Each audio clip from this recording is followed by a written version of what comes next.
None of us really know. None of us really know. I know. No, I know.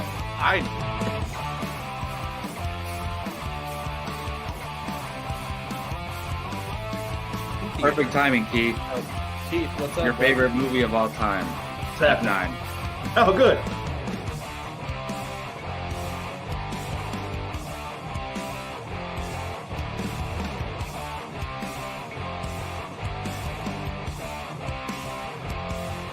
How is there any other choice than Remember the Titans being number one? I'm curious. I'm spoiling mine, but Well, let's see. Here we go. Yeah, that's a good, good I'm question, not even Brian. done talking. you shouldn't be talking at this point.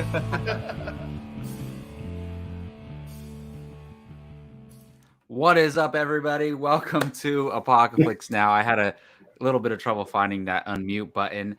This is our weekly movie show where we hang out and talk movies.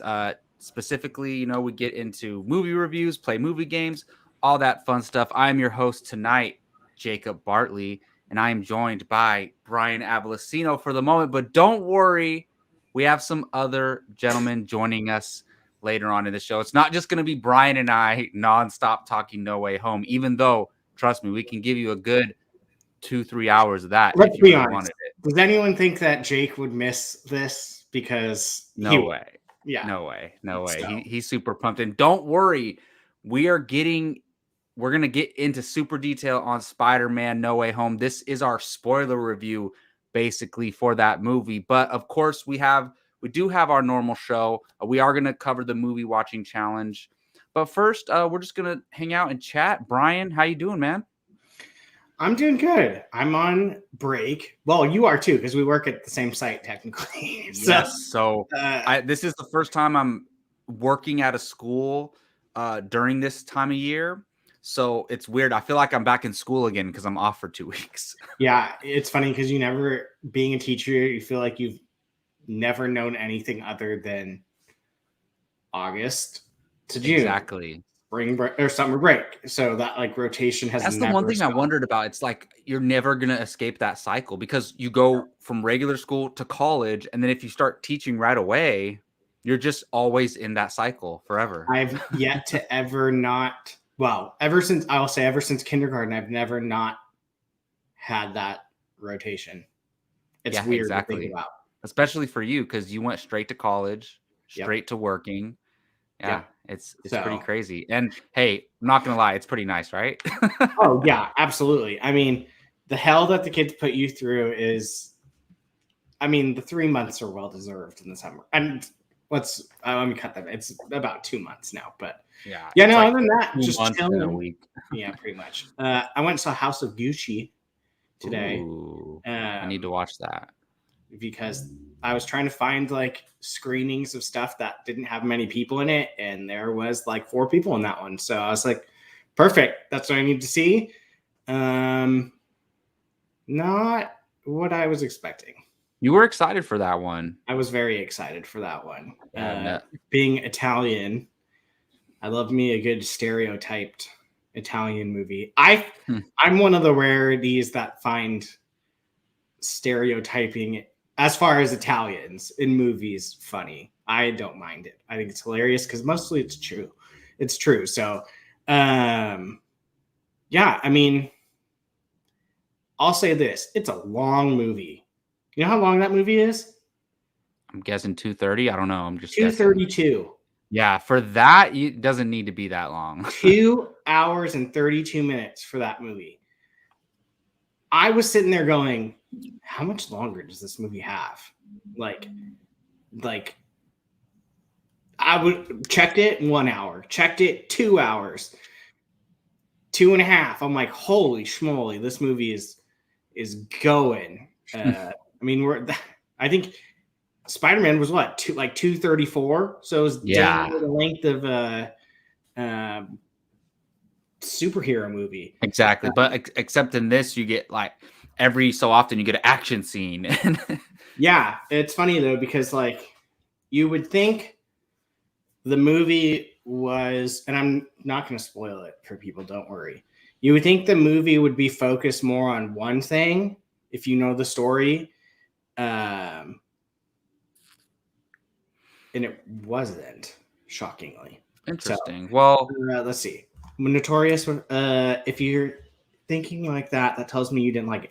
It's not that I didn't like it. I didn't understand why it needed to be 2 hours and 32 minutes. Because they definitely could have gotten rid of some stuff and made that shorter and like more compact. Like there was stuff that I was just like, do we really need this?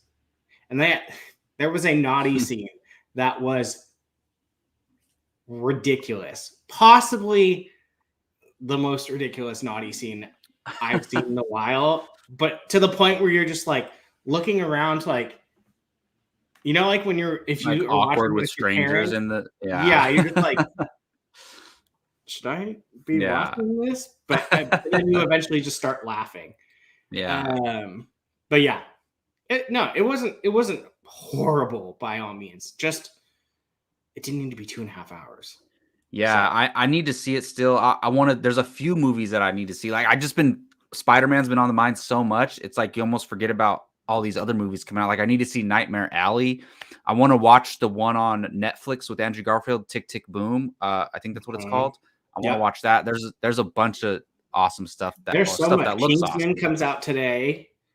Matrix comes out tomorrow. There's a lot coming out. This always happens. A bunch of movies come out at the end of the year, and we end up catching up in January, February. Yeah, and there's we'll a lot going on. I just watched of the hiccups. Ron's Gone Wrong too. Oh, I need How was that? It was okay. Is it worth checking out? No. I think I was expecting something else than what I got. It wasn't horrible. It wasn't bad. I was expecting more funny, and it wasn't. So Interesting. Yeah, I'm definitely gonna watch that. Yeah, when I'm off, like, because I have other side jobs that I do, and I'm usually working during these breaks, but I actually take the holidays off. So I'll take Christmas Eve off, Christmas Day fully off, and on those days I love to watch movies, just like watch multiple movies on those days. But yeah, my break has been pretty good so far. There's a lot of traffic, man. Holiday season. Do not go to Costco during the holiday season. Do not go to Costco. I just got back from Costco. I thought I was going to be late for this show. Pretty much don't go to Costco during November and December. Yeah, it was insane. But yes, for those of you who are normals here, our normal viewers here, I should say, that we do the movie watching challenge here at Apocaflix Movies. And this is our segment where we challenge each other to movies that we've never seen. It's really fun. Every week, a new member or a new person on our show gets challenged to a new movie that they've never seen. And we've made it a little bit more personal. Now, we used to do it to where we would all choose a movie and then they would end up watching one of those. Now we choose the viewer. We choose exactly what movie they're going to watch. I do want to say I finally finished Unforgiven and I recorded the review. It's up on the YouTube channel now, so you can get my thoughts on Unforgiven.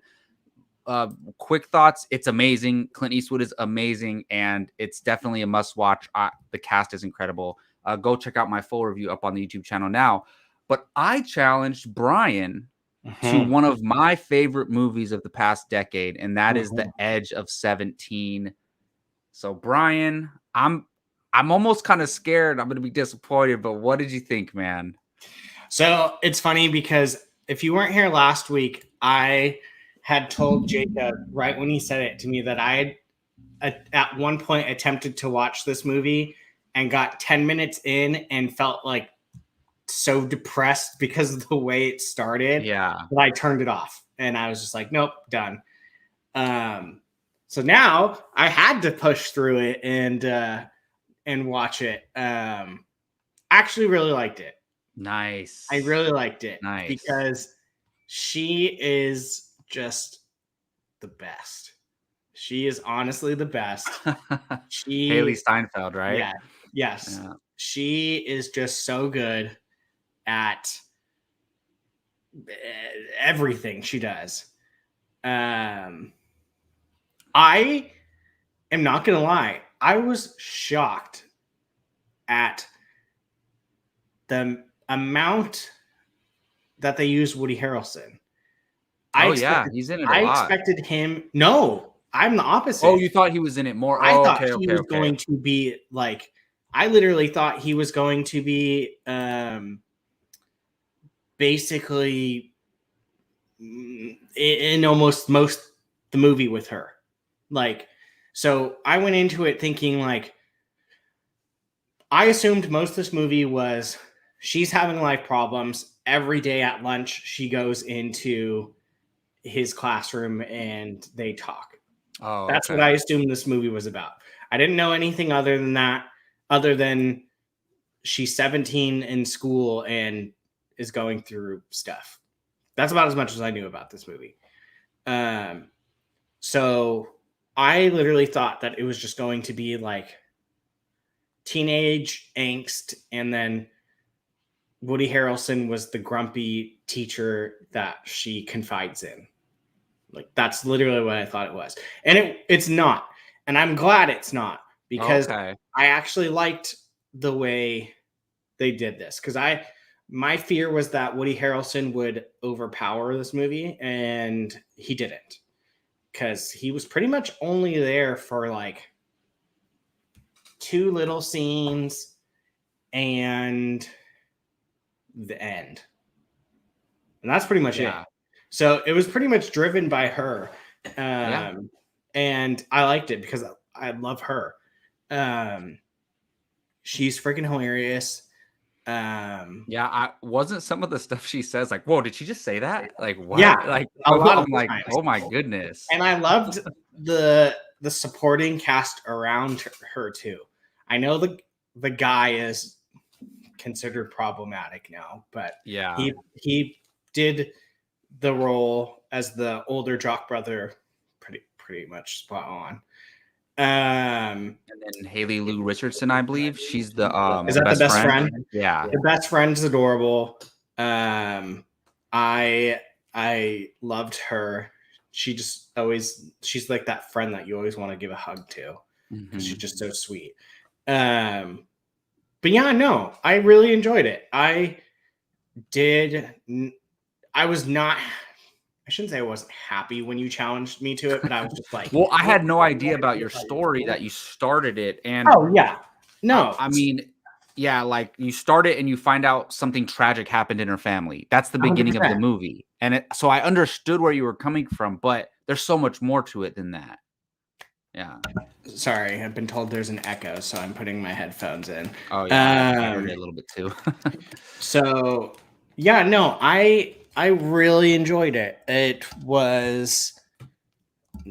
I went into it thinking it was completely one thing, and it ended up not being that and being better and like something that I actually enjoy. Like, I love a good like teenage angsty. I was afraid it was going to be like dark and moody, like a what is that show called? 13 Reasons Why. Like that. Yeah, no, it's more like, it's kind of like a comedy in a way. Yeah, honestly. Or what's the other one called?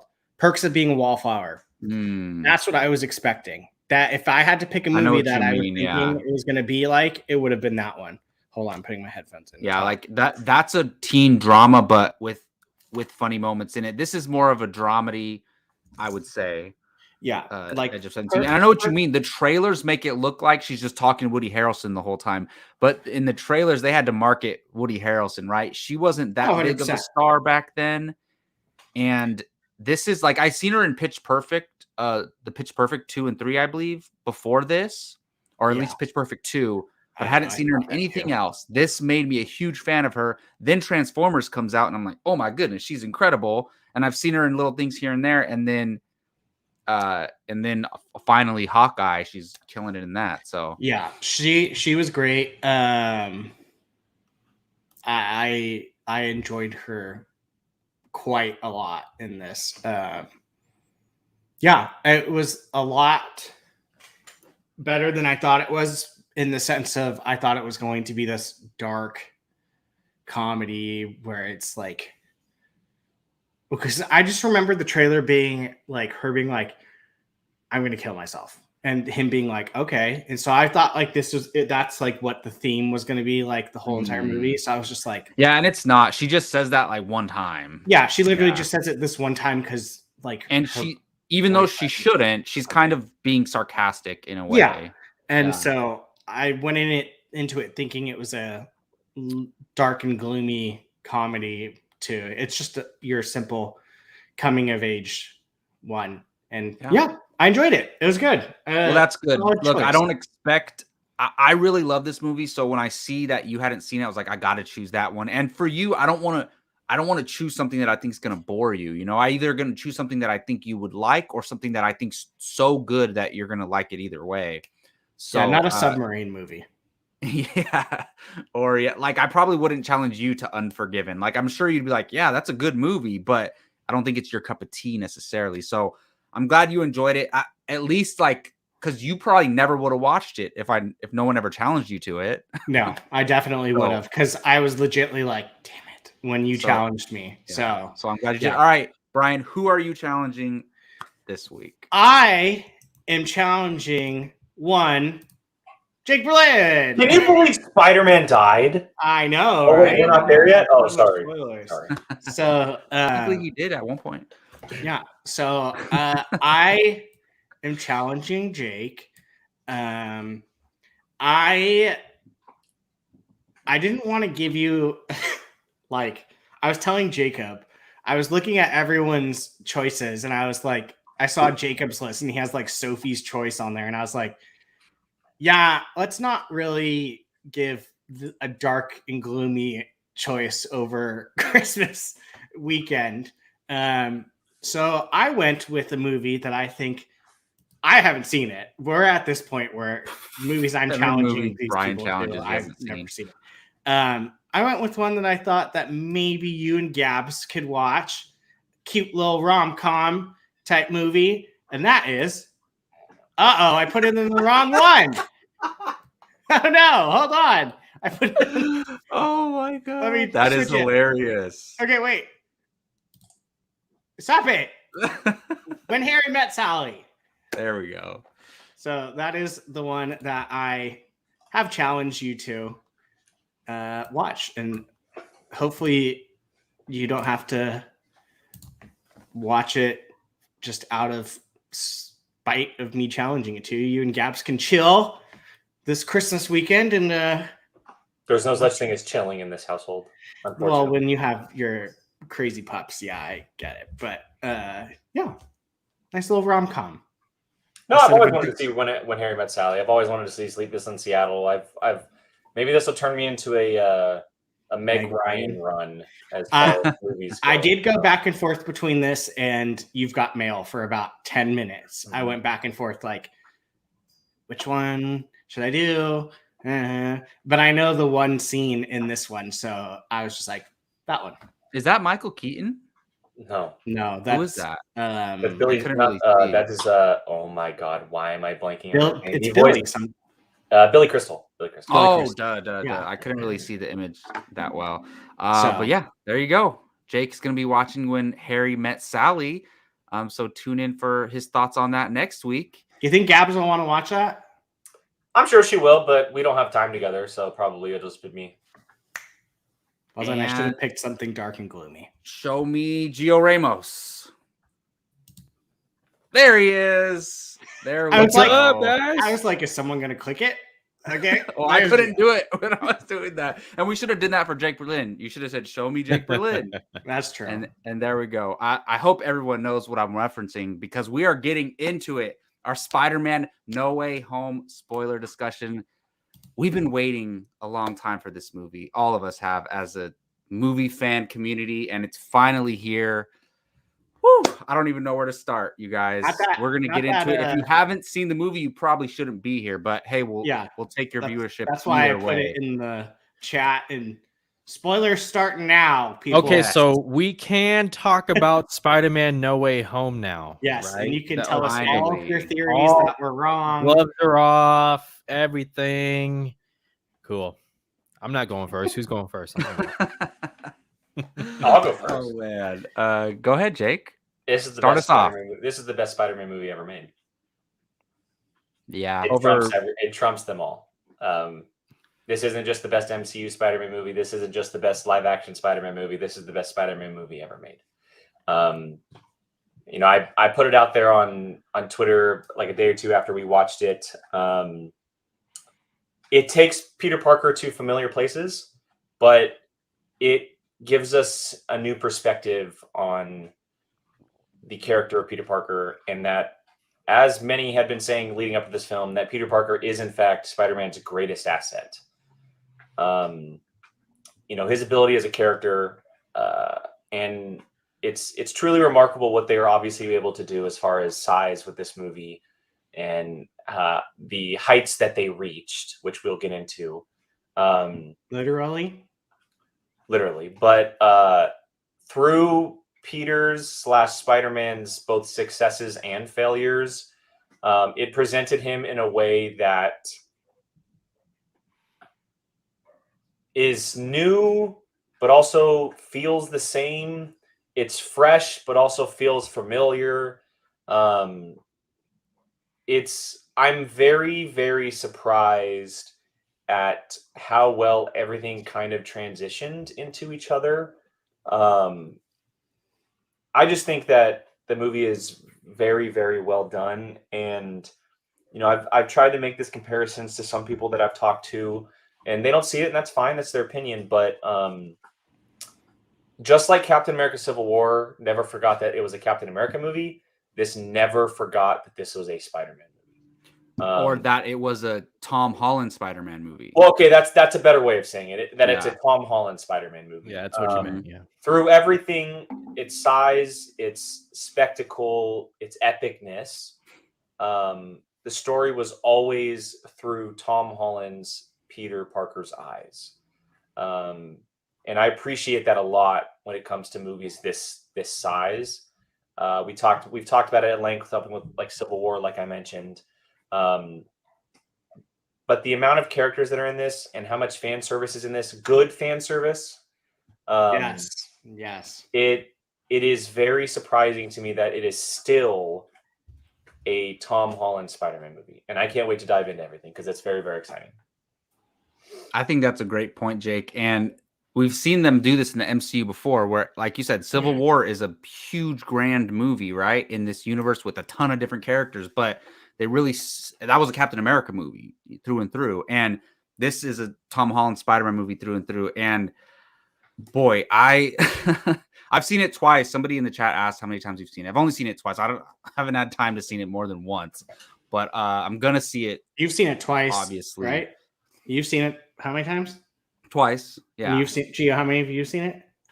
Damn. Twice. I already had tickets for the next day, so otherwise it might have been hard to find some, but Jake says this is the best Spider-Man movie. I agree, and I think it's not fair, depending on who you ask. And obviously, it's all opinion-based. But not fair? Yes, it is. No. I'm saying it's not fair for the other Spider-Man movies. Like, this is on another level, in my opinion. And look, you could argue that, okay, maybe Spider-Man 2 has better storytelling or character development, whatever. Just overall, as the whole entire pie, like this one has it all for me. And I've already decided. I decided right out of my second viewing, this is already in my top 5 comic book movies of all time. It's already up there. I haven't gotten there as far as rankings go, so don't ask me. So I know sometimes people need 2 weeks to decide this, a months, whatever. I've already decided Logan is still my favorite comic book movie of all time. But this is up there now in that conversation with Logan, Infinity War, Thor Ragnarok, for my top comic book movies of all time. Oh, The Dark Knight, of course. You reminded me, Joe, of The Dark Knight, obviously. But this is there. And I might sound crazy to some people, but Spider-Man is literally my favorite superhero. And not crazy. There's nothing crazy about that. Not at all, bro. And believe what we saw. I don't want to cut you off, but can't believe what we saw. It's not a crazy statement, and it should never be a crazy statement, because I think this movie didn't only prove what you can do with the character, but this movie also proved one big thing, in my opinion, that Spider-Man is without a doubt the biggest superhero to ever be created. Look at the box office. I'm sorry. The movie beat Avengers Infinity War at the box office opening weekend. It's a Batman movie will never make that much money on opening weekend. I'm sorry. A Superman movie will never make that much money on opening weekend. It won't.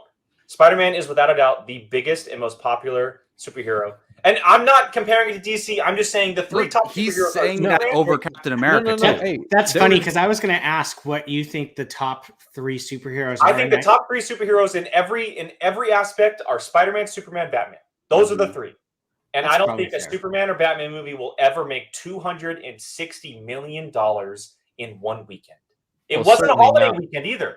It wasn't a special 4-dayer. It was a regular box office weekend, and it made $260 What about in million 50 years when movie tickets cost $100? my Then God. they That's might. called make that much inflation money. and it doesn't Yeah, count. I know. Oh, I'm Gio, just saying, how do you I didn't want to feel? cut you off, but I had to No. make sure I mentioned it because that I Yeah. don't know if that number will ever be touched No, again. and he's by a always been in the smaller mix, superhero right? film. It's always been a debate: Spider-Man, Batman, Superman. But as far as the modern era, I think it's hard to argue against Spider-Man, and I think the MCU has only propelled that. But Gio, I want to get your initial thoughts, man. We're all, have different opinions on this movie. How you feeling? I've been very much on record that the Tom Holland Spider-Man movies are not for me. I'm more of the older Spider-Man movies because of how mature those movies were. Just my own personal preference, my own taste. We know they're proven successful movies. How this one movie managed to just take all of that and flip it on its damn head for me, because I mean, my only tweet for Spider-Man No Way Home was raising my glass to John Watts. You did it. Mm-hmm. Has did he it. You directed made it anything work. bigger? Like any? I don't know John He Watts. did an indie film called Cop Car, and then Yeah. Cop Car. And that's it?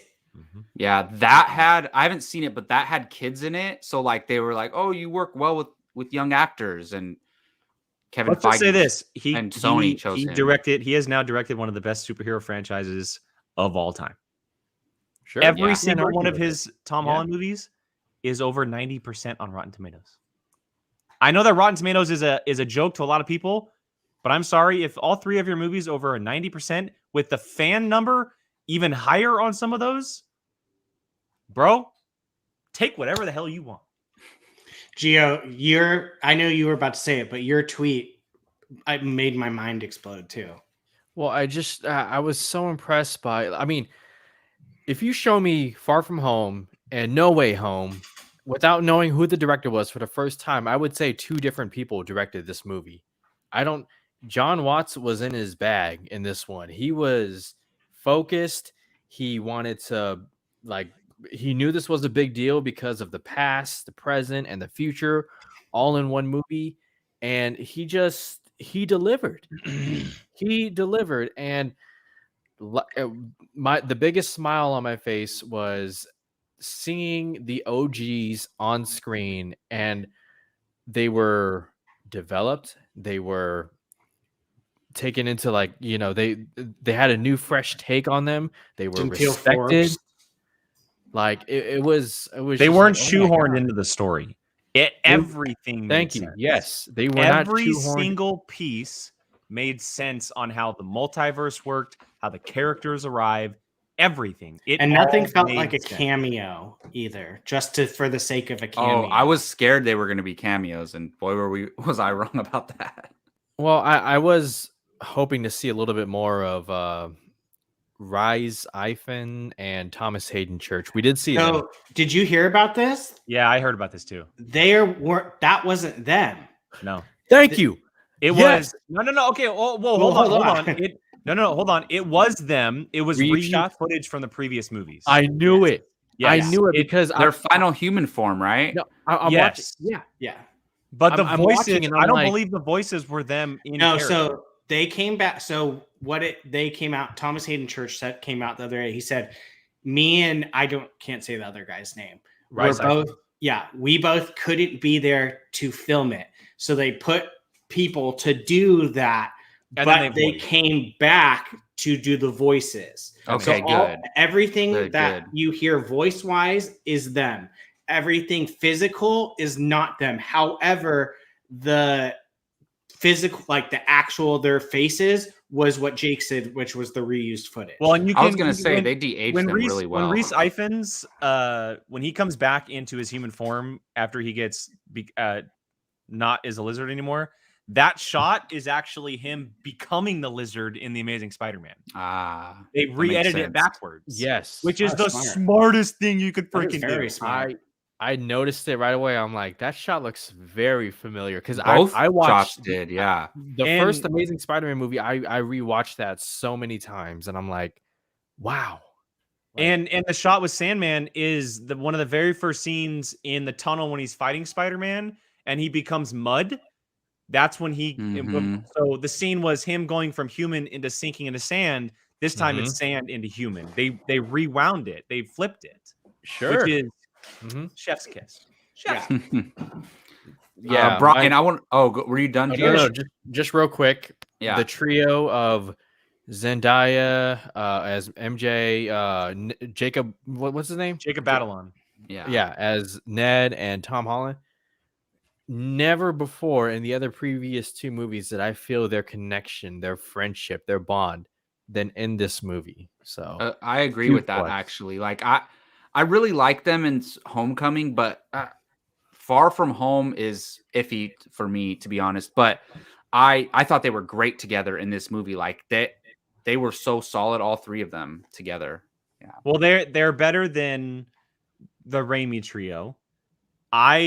I have a hard time putting them past Andrew Garfield and Emma Stone. That chemistry that those two had, was absolutely because obviously they were together in real life at the time. It made sense. Well, yeah.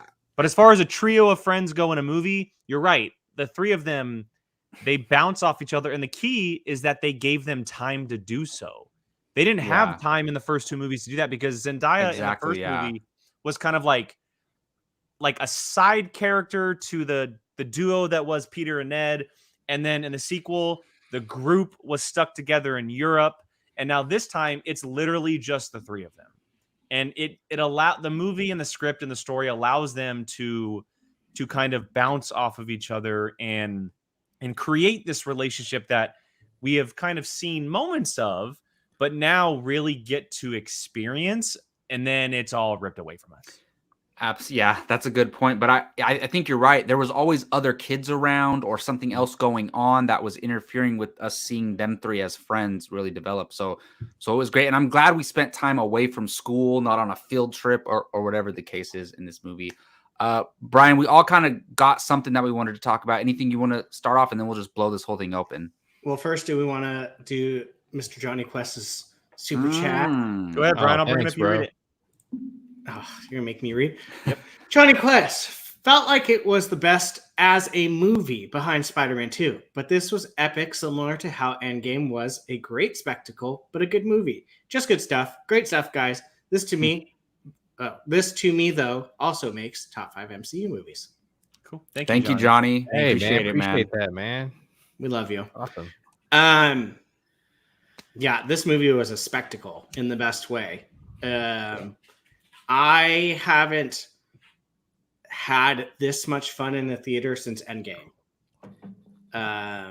which is pre-pandemic. So that to me is just special. Like, there are movies that are elevated. Not that this movie needed to be elevated, but that just you'll always remember seeing that movie because of everything that's happening around you and the people you're seeing it with. And that 100% is this movie for me. And it made me love it that much more because, like Jake said, this movie provides fan service to the max, but it's not forced and it's not cheesy. And when it is cheesy, it's meant to be cheesy and you enjoy it. This movie was great. I really wish I could have seen it one more time before I would have talked about it today.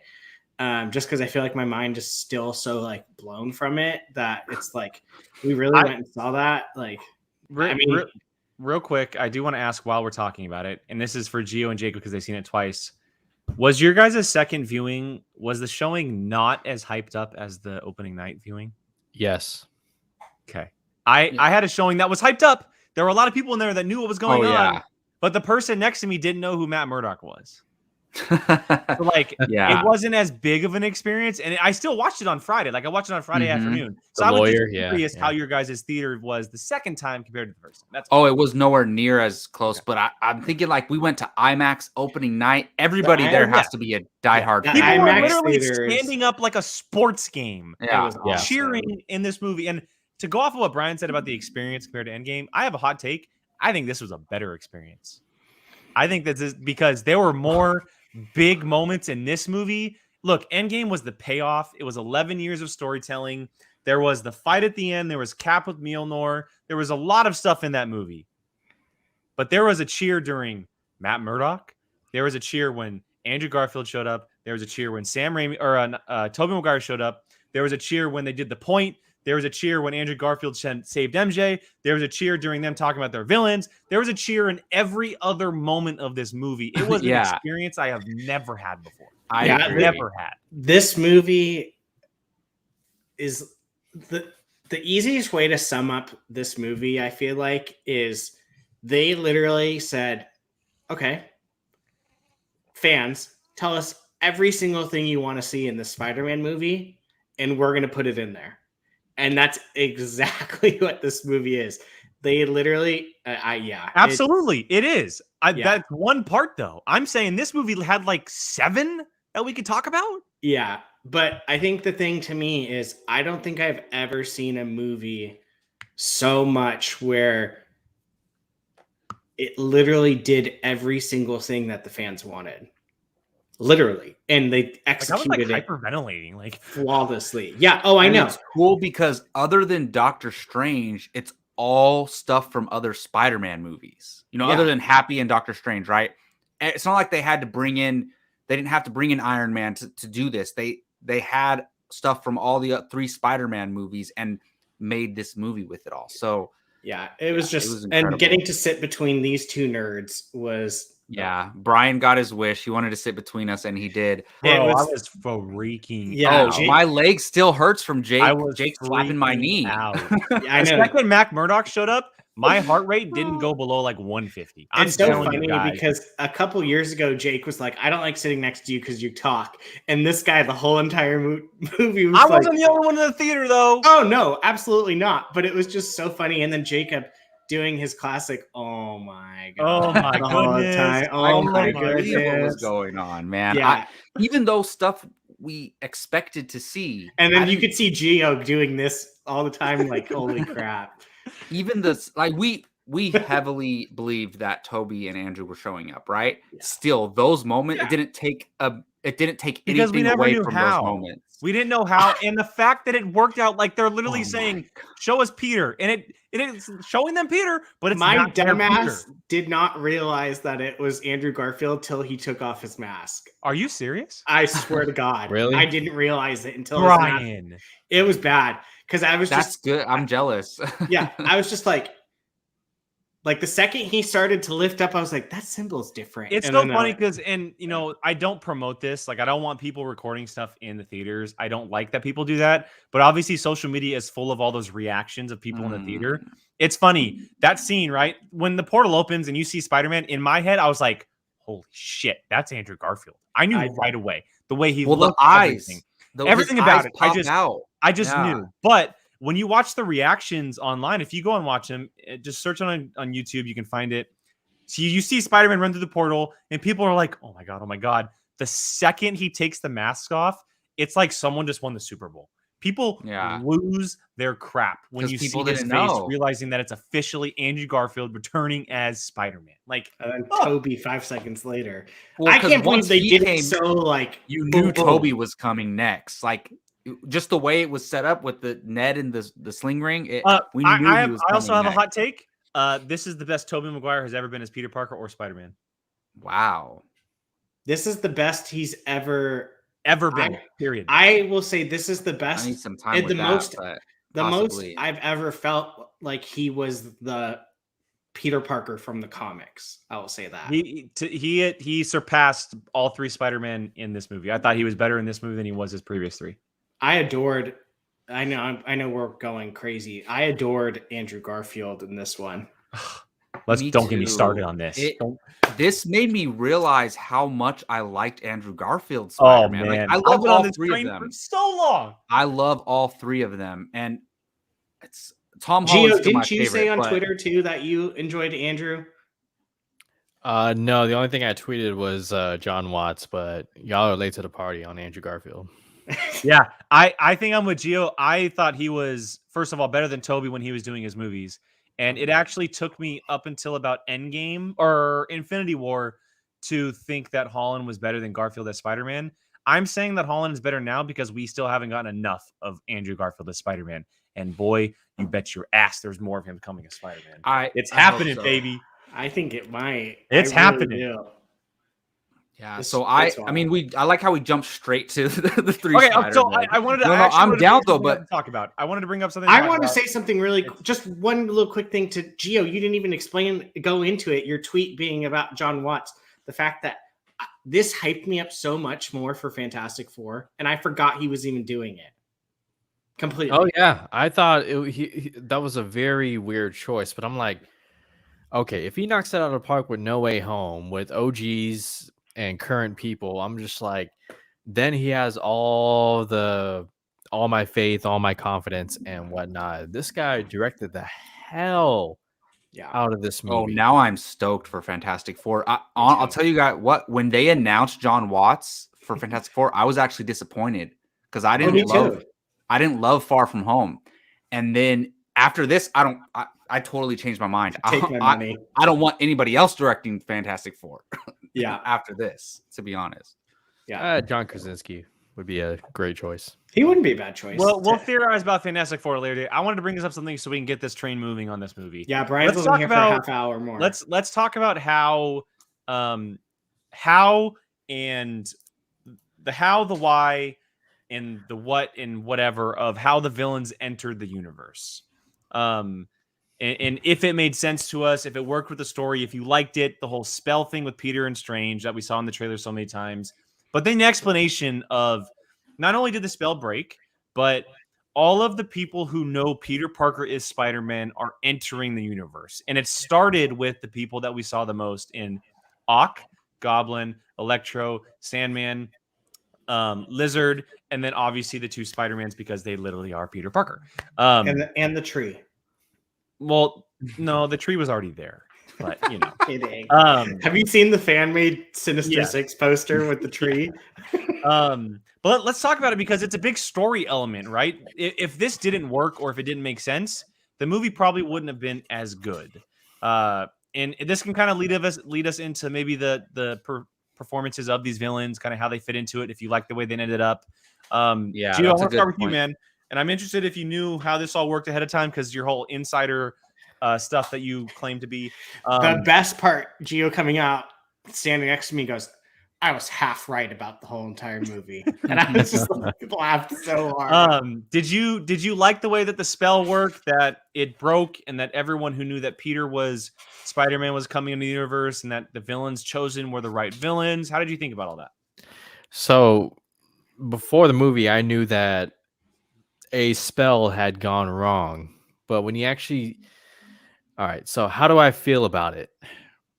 It's fine until you think about it. And then you're just like, okay, so everybody comes into the universe who knows Spider-Man. Where is Topher Grace's... Not that I want to see Topher Grace's Venom, but where is he at, you know? And where's Emma Stone as Gwen? Where's Kirsten Dunst as MJ, you know, and whatnot? It's just like, it's fine.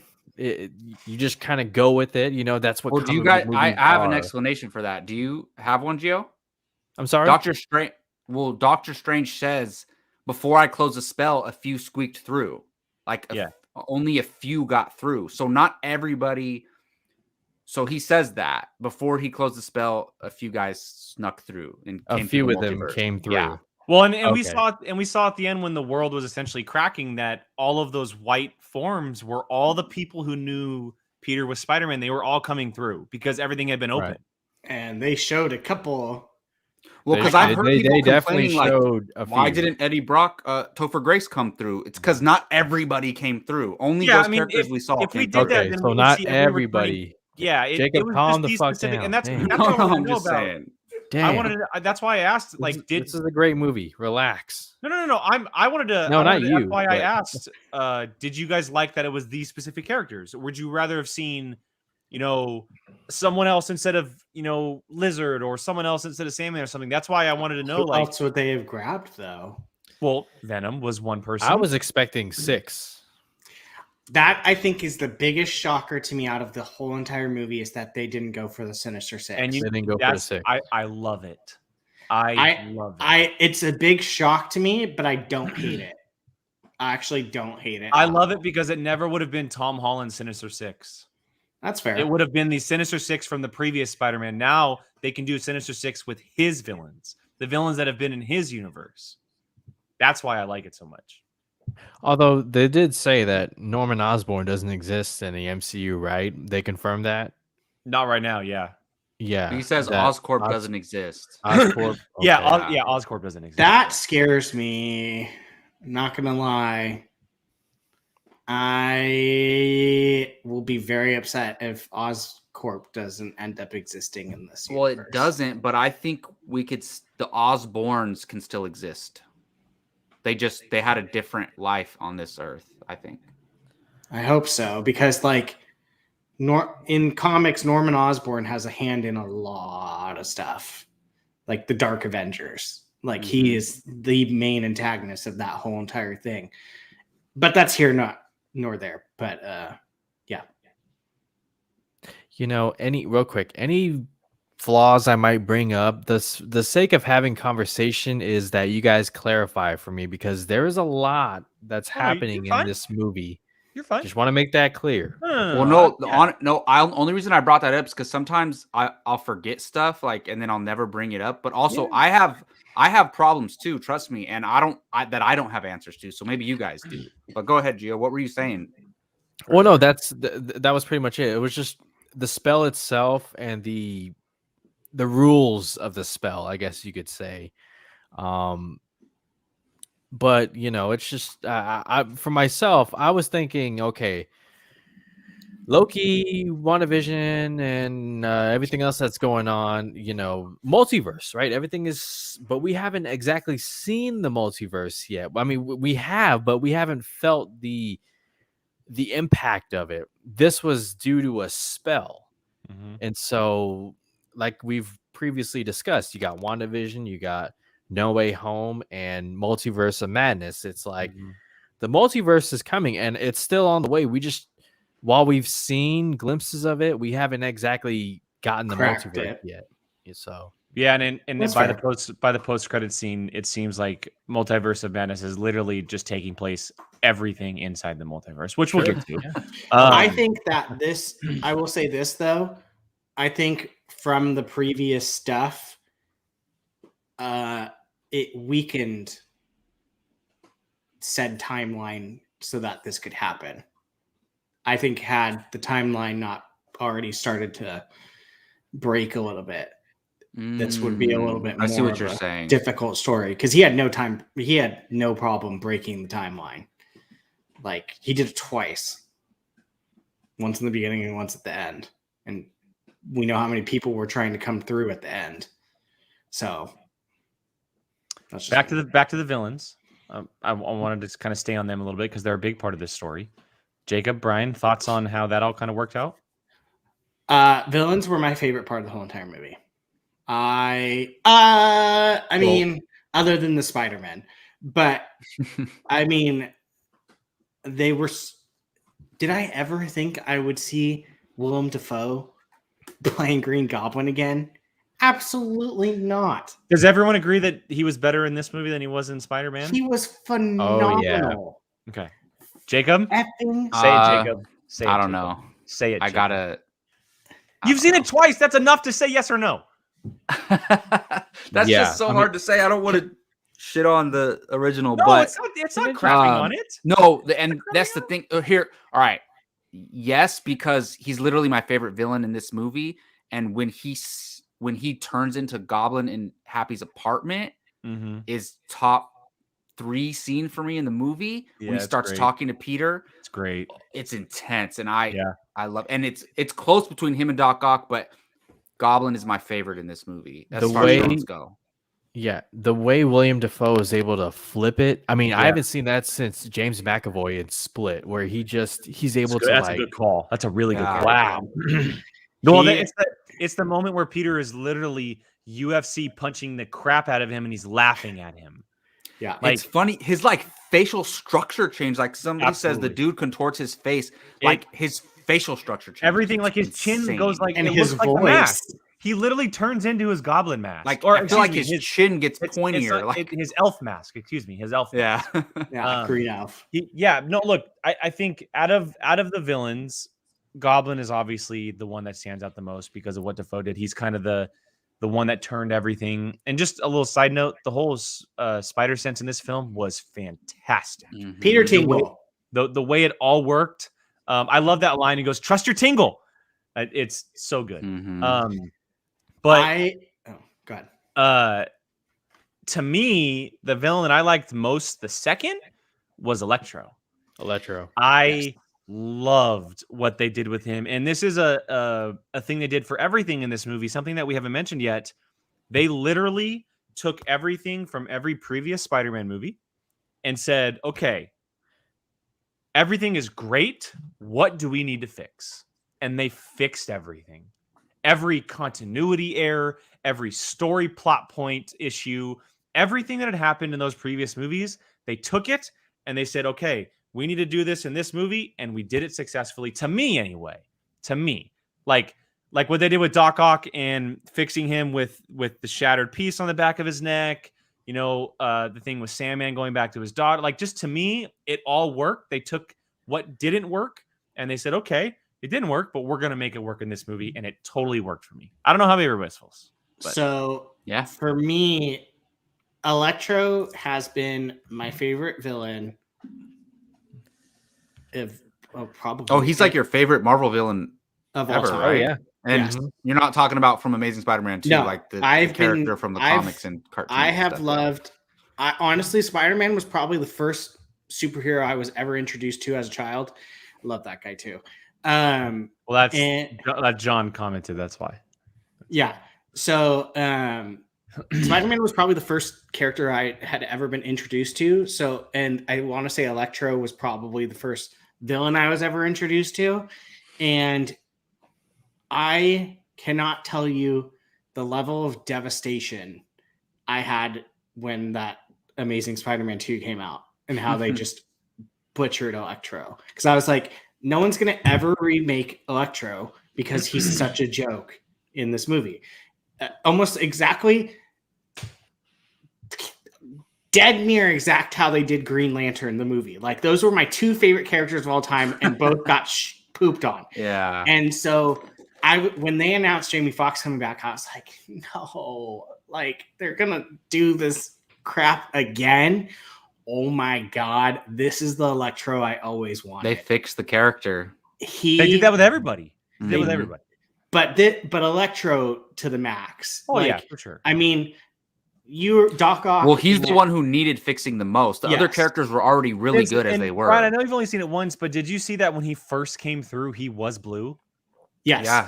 And Yeah. he even says this blue guy. And then yeah. it instantly switched the second, like within like 5 seconds of him entering the universe, everything kind of flipped because he was in a different universe. And it made sense. The level of joy that I have over how much they fixed this character makes my inner child cry. Like, they butchered him in Amazing Spider-Man 2. This is he's not comic accurate. In comic accurate, he's crazy. He's like a twitchy like nerd. But they made him so good in this one. Mhm. And I mean, they didn't need to change anything about Green Goblin. They didn't need to change anything about Doc Ock. Lizard, what more can you do with Lizard? He's a freaking lizard. So, like, it came down to Electro and, well, Sandman, you don't really do anything either. And he is so good, and I would not hate to see him again. And that's something I never thought I would say coming from a week ago when I was thinking I was going to get Electro. Yes, John Watts did save my childhood. Thank you. He also has the best line in the entire movie. I thought you were black. Oh, yeah. Oh, Wait, and hold on a the second. Well, tease. Gio, you were raising your hand. You So had something to good. say. I don't want you to forget it. Do you remember? Oh, just real quick, two things. One, what did I tell you, Brian? I said Marvel is gonna make these villains that didn't work. They're gonna make him do them right, make him look cooler, and Yeah. they did. Yep. Jamie Foxx. I felt a lot of Jamie Foxx from Baby Driver in this movie. Just how hip he was, how cool he was, and just he was having fun. They were all I love having when he says, fun. "I like who I am in this universe." And Yeah, he's yeah, all he's pretty good, smiling. Yeah. Well, I and he's loved- also super like murderous when he goes, "If this doesn't work, I'm gonna rip you from the inside out." It's like, oh, yeah. we're going there. Oh, And I loved that he wanted the arc reactor. I thought that was genius. it worked great. It really did I- work great. I It was never wanted in a to million tell you years did about I that think- so badly. Oh, never you knew in a, about I'm that? so glad. I'm so glad you didn't, because I didn't even never Wait, in my Brian, mind. you didn't know? No, It was. I saw it from the trailers. I never. I Oh, I didn't notice. I didn't never- Yeah, I notice. saw it from the trailer. Yeah. I don't Oh. think I ever even saw an arc reactor. Like when I first saw the arc reactor, I went, "Oh my god!" Yeah, I Electro's saw gonna it from at the some trailers, point and go for I was this. still very happy the way it like turned out. You know, like how it happened. Oh goodness. Oh no! Close up. Well, also, it Oh, he's gonna didn't jump, just he's gonna affect him. It kind of affected Doc Ock too. It was like Power of the Sun, and it tied into his story too a little bit, even though he never used it. Just sure. everything they did with the villains made sense, and they made it better. Like to the point of the nanotech on Doc Ock for the That little was bit- super cool. Like That was super cool. even something simple Oh, like yeah. that. you Like outdone yourself, Peter. Oh, that was so good. and New the device tie detected. back to the movie, the tie back just to Mhm. a line or two of him talking about nanotech from his movie.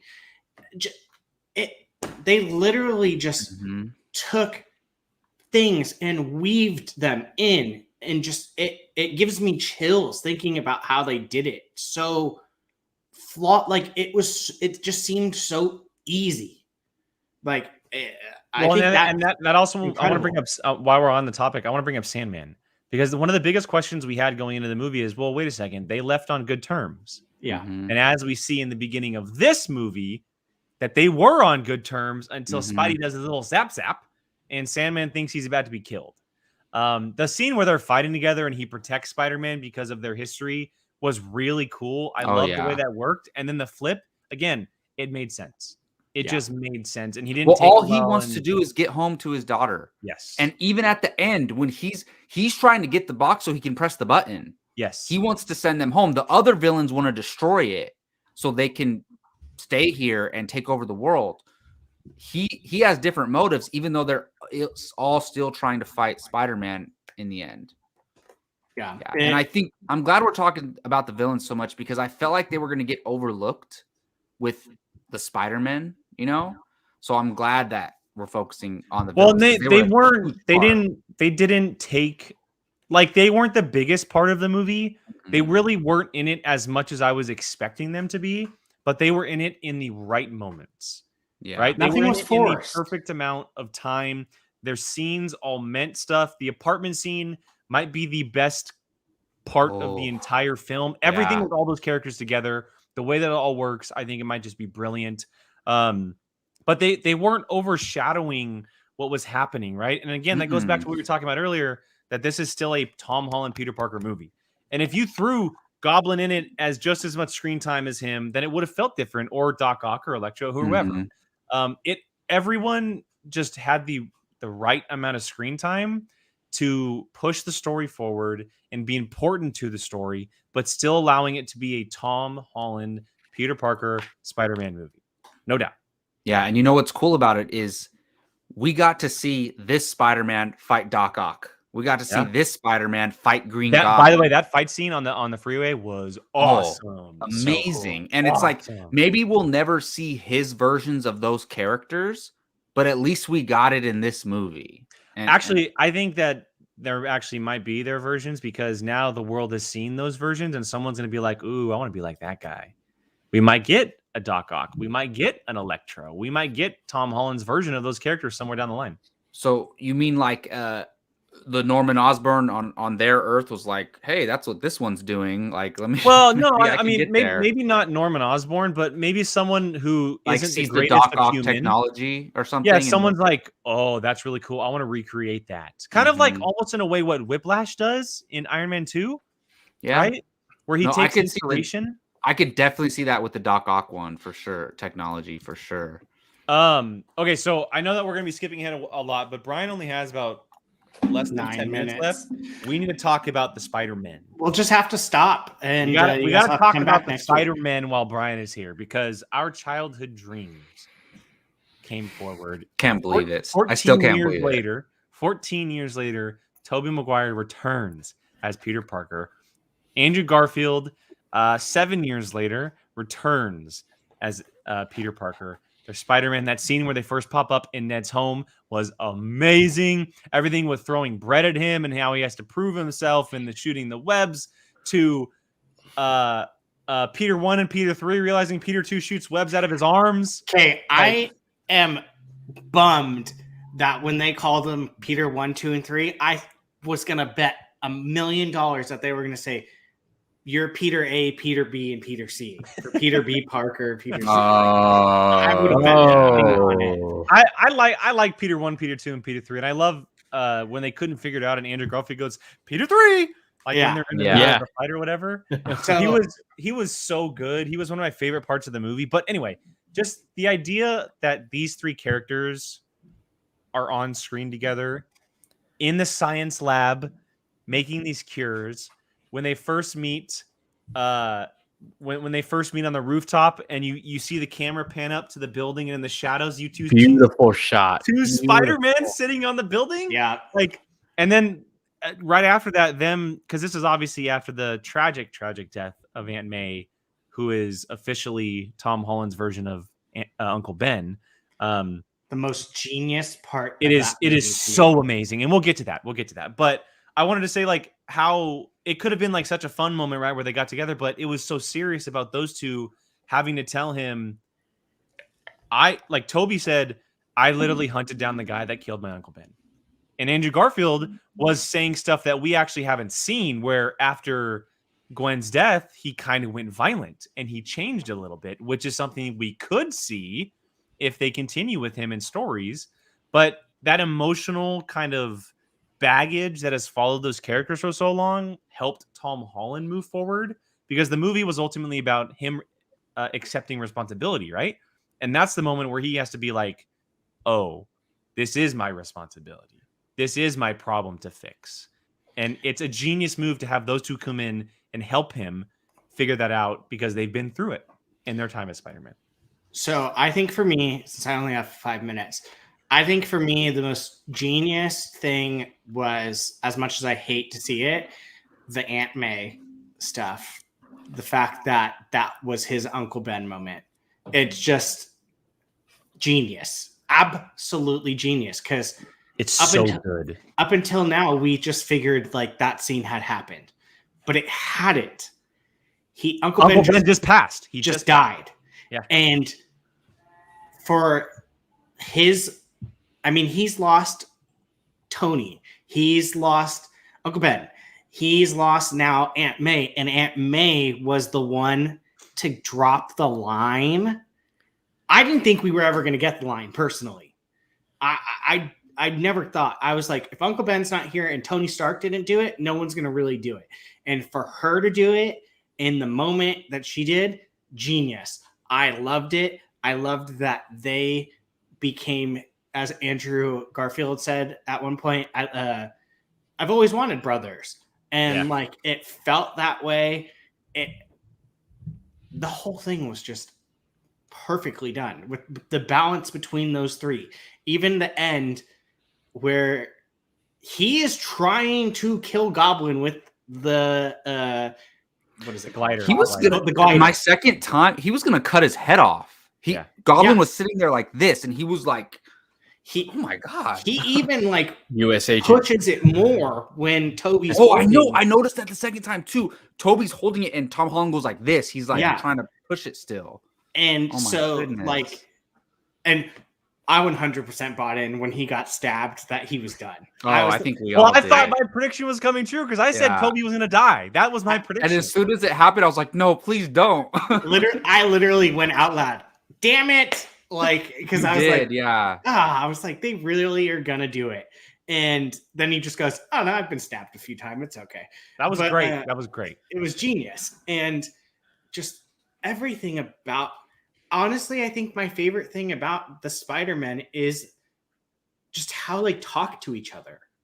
Like, Yep, Well, I it's the love scene where they're talking about their villains, right? that, and A- even the lab anything. conversations too. anytime they talk to each other. That- Yeah.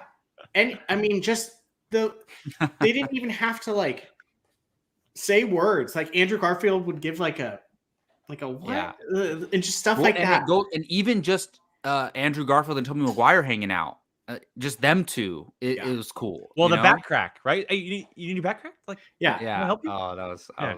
that like was all the funny. swinging. I mean, he's like, yeah, I got a little lower back issue Yeah. too, you know? Because he's in Yeah. his 40s. He's like in his late 20s or 30s. Yeah. funny. Yeah. So I'm trying to think because I'm gonna head out. Daredevil. Brian, this won't be the last time we talk about it. So. I know, but I just want to drop some of Come my on, favorites. Fandom United, buddy. Yeah, I will. Daredevil, him popping up was awesome. We haven't even talked about that. I know. How do you think I feel? I'm literally like sitting here like I can squeeze out 5 more minutes. Freaking Matt Murdock, him grabbing the brick. So good. It's just good. so I'm a good lawyer. so gangster just to like drop that right there. Bro, well, okay, Brian, before you leave, I have a question for you because you had been saying that you think he's a variant. Do you think he's still a variant? I just don't understand how they can mold those stories from Netflix Easy. into things happening. Easy. Like the whole hand stuff. Easy.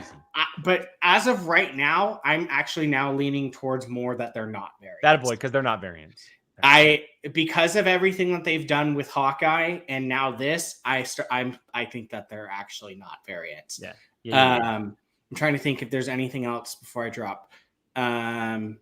Yeah, I just loved. Oh, there was a teeny little Easter egg that I didn't know if anyone caught. When they're doing the news, there was a thing that said political turmoil continues in New Asgard. Do you see that at all? So Interesting. Really? So maybe some stuff's going down with Valkyrie. Well, we're gonna find out. We're gonna find out in 4 for sure. So. Yeah, but yeah, this movie was just blew my socks off. It's like I said, one of those movies where it's so fun when you have a group of people and you get to experience it with everyone. And I mean, this was our childhood coming to life again, and it felt like that. And I did not. I'll be flat out honest. I did not like Andrew Garfield Spider-Man's before this. Before this, I just was like, whatever, dude. Like I've probably had now. I had seen them once. Now you mean the movies? Yeah, the movies. Yeah, before not this. him specifically. Yeah, before this. Oh. Now that I've seen him in this, I want to see him more. I like his movies more.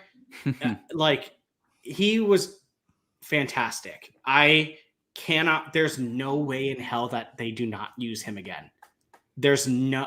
I got some ideas. No chance in hell that they don't use that. I got some ideas anymore. Oh, we gotta talk about it, Jake. Hey, I'll come on fandom for that, Gio. My last thing, the Venom stuff at the end was brilliant and good. I loved it because it was just kind of like a little and then just bounce. Yeah. But yeah, no, I love this movie so much. And I can't wait to see it again. Later, buddy. Have fun at volleyball. Have fun, man. We'll talk more. Win. Let's go watch. Let's go watch it again. I'll go with you. I'm down. See you guys later, man. There was so much. We got to run back some of what Brian. He touched on a lot of stuff, and he did. I'm he afraid did. to forget it because we need to talk about the Spider-Man. The Yes. 3 of us need to talk about the Spider-Man, but I want to plug something before we continue our Spider-Man conversation because it's not anywhere near over. Go ahead. Not anywhere near over. Something is coming here. It's returning on Apocaflix next week that we are very, very excited for. We do the Marvel Rewind for the Marvel shows. Well, if you've just joined us recently, another show that we also do here is called the Fanalorian Club. That is our Star Wars review show, and there's a certain little show coming back next week called the Book of Boba Fett, and we have a little trailer that we put together for its quick return. So here you go, the Fanalorian Club, the Book of Boba Fett, Play it. next week.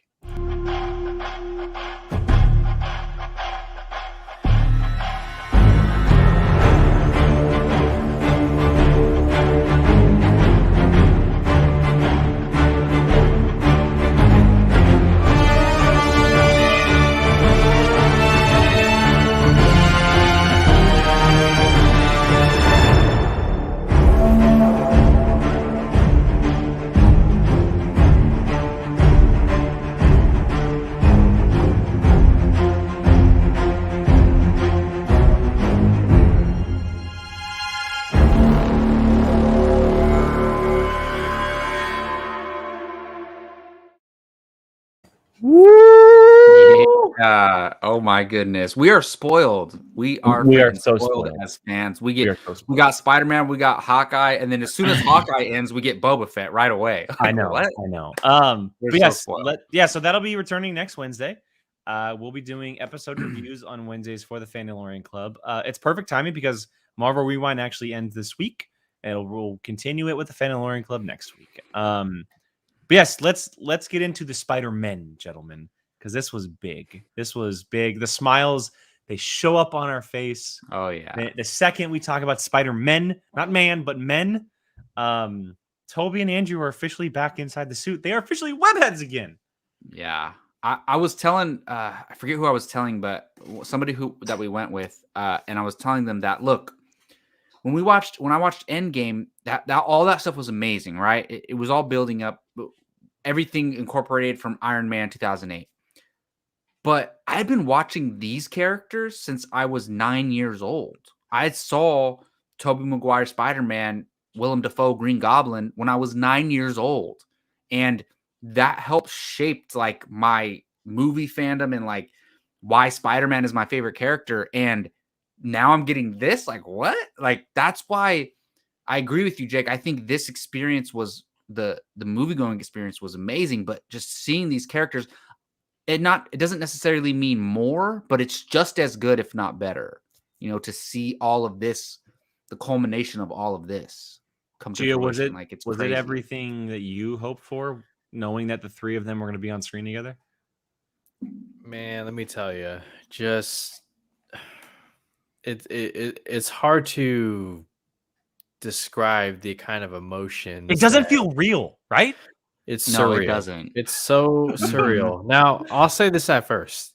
At first, I hated the way that they showed up. I'm like, are you serious? What? You got Ned over here doing this. Like, Are you for like real? nothing. Well, because you saw how Doctor Strange struggled at first to do this. Ned, meanwhile, can do this like nothing. But as the story went on, I was okay with it. You also have to keep in mind, Ned said earlier in the movie, he goes, my grandma says we have magic in our family. Right. Again, so yeah, as the story went on, I don't know if that just registered in my brain later on or whatnot, but I became okay with it. But at first, I'm just like, it's not Doctor Strange bringing them in, like it's Ned. Well, I don't- technically, Doctor Strange did. Well, they were already on our Earth. Yeah. on the main MCU Sure. Earth. Yeah. But And they were actually in New York too. right. Yeah, it was very, and I know someone said it, but it was pretty interesting that they decided to keep Andrew in the outfit the entire time, but Toby in just regular streetwear Oh, or dude. youth pastor costume. Excuse me. Yeah. Okay. I don't think this is something that anybody can contest. Andrew Garfield was by far the one having the most fun in this movie out of the Spider-Man. 100%. It's definitely Tom Yeah. Holland's movie, yes, but Andrew Garfield, if you watch any of the interviews or his appearance at Comic-Con or his appearance on a late night shows, this guy loves Spider-Man. Like all three of them love Spider-Man, but he really loves Spider-Man. And one thing I said going into this movie is that the most exciting thing is that Tobey Maguire and Andrew Garfield will get closure for their Peter Parkers because they both It ain't both- closure. both of their 10 years as Peter Parker Spider-Man, they ended just like that without them having any say or anything. It was just Well, both thought that they could do more movies, right? Even Well, no. even Well, Tobey. Spider-Man 4 was supposed to happen until Yeah. it got Mhm. absolutely just Got cut them. out of nowhere. Yeah. And then because of what Sony happened leaks. with Sony and their jumble of a mess with the emails and all that stuff, The Amazing Spider-Man 3, which was about to go in production, was pretty much cut as well. Mhm.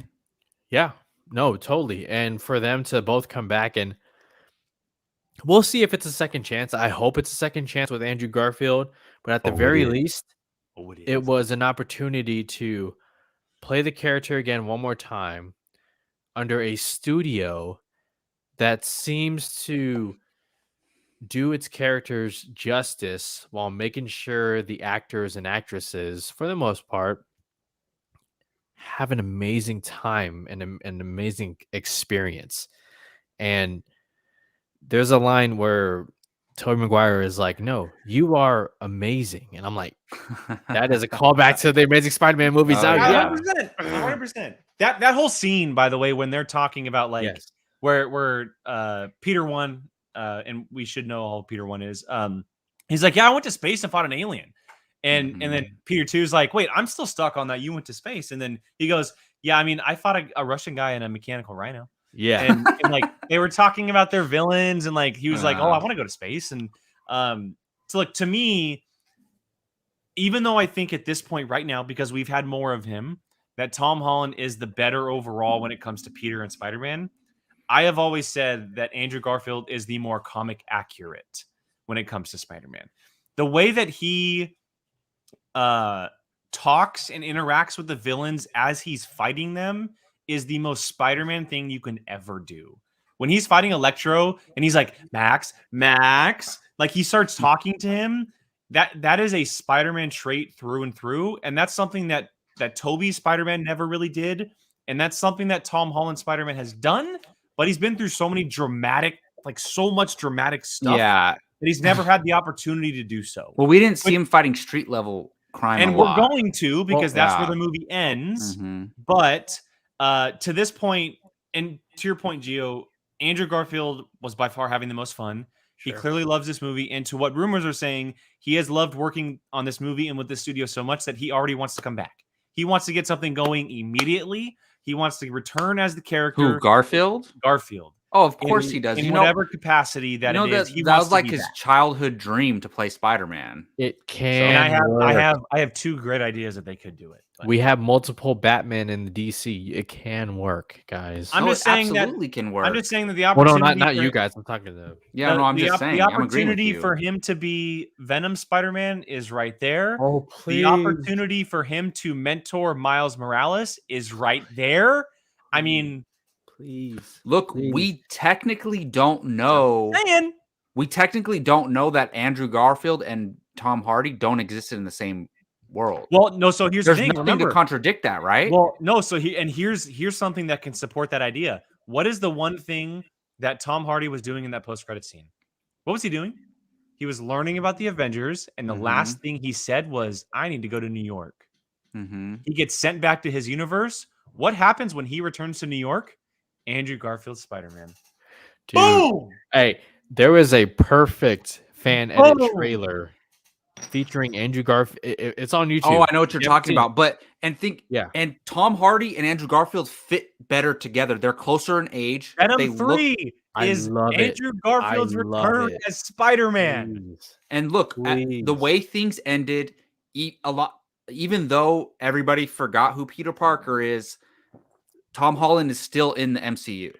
Oh yeah. And everyone else went back to their own world. So unless they do something, we're not going to see Tom Holland fight that specific Tom Hardy Venom. You know what I mean? I'll Unless they say this do right something now. different. If Venom 3 is not Venom versus Spider-Man and it's Andrew Garfield, I will not watch the movie.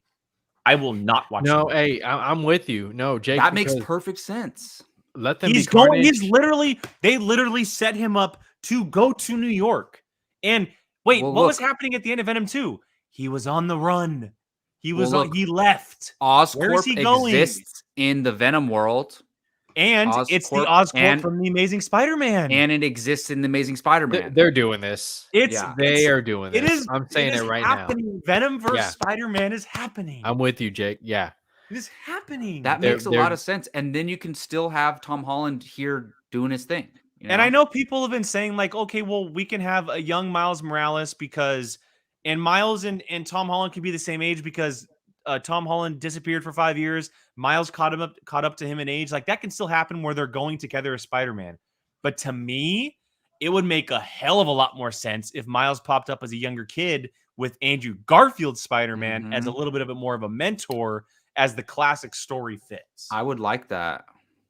Real quick, going back to the Spider-Man and the movie, like both of you have touched on the interactions between them, the dialogue was chosen specifically to not only pay homage via referencing, but it's everything you would imagine Peter Parker's interacting with each other. You know, from Andrew Garfield looking at Zendaya's MJ and Tom Holland's Peter Parker, and being reminded of like he of that pain, that tragedy, and then again later on in a brilliant moment that we all theorized in the trailer with Garfield saving MJ, and that moment of emotion right there. I mean, Andrew Garfield is a phenomenal actor. I'm not breaking any news here, but just going back to the dialogue and them talking about their past without explaining it and having us go through it again, because Marvel is aware of the audience. They know that you grew up watching these movies. You know these movies. Well, for the most part, people know these movies. You should know these movies. Right.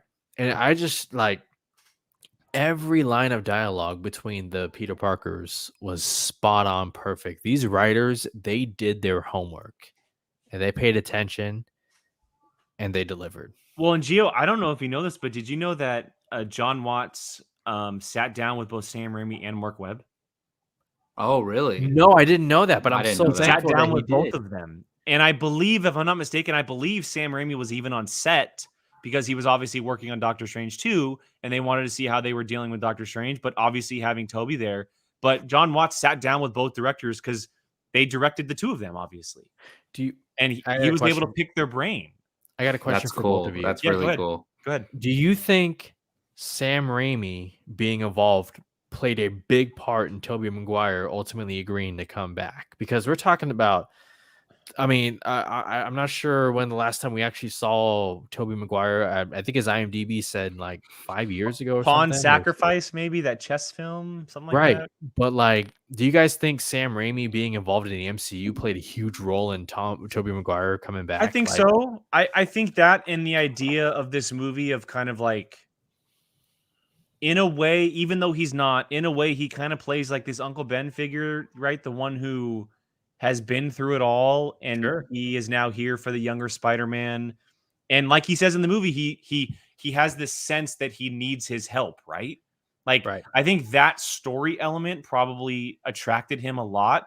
But I do believe that Sam Raimi is probably a big part of it. I mean, when you want to return to a character and the director who directed you for 3 movies is literally going to be on set and directing the follow-up film, that's a pretty big swing. He was like a consultant. Yeah. Yeah, I mean, it's right there. But yeah, no, look, just to touch on what Gio was talking about with the scenes with the Spider-Man, I think everything about that whole sequence was incredible. Every moment they spent on screen together, it elevated everything. They're in it way more than I thought they were going to be. I agree which is too. Awesome. And I think, the lab scene is so enjoyable to watch. But I will say, and even though it's one of the saddest moments, the single most impactful moment for me in the entire movie was when he saved MJ. Yeah. When he had the redemption because he wasn't able to save his MJ. That his look Gwen. that he gives her. Well, he is starts breaking down, and heartbreaking. and I know someone in the chat asked how many times we cried. That was the one moment I cried in the movie.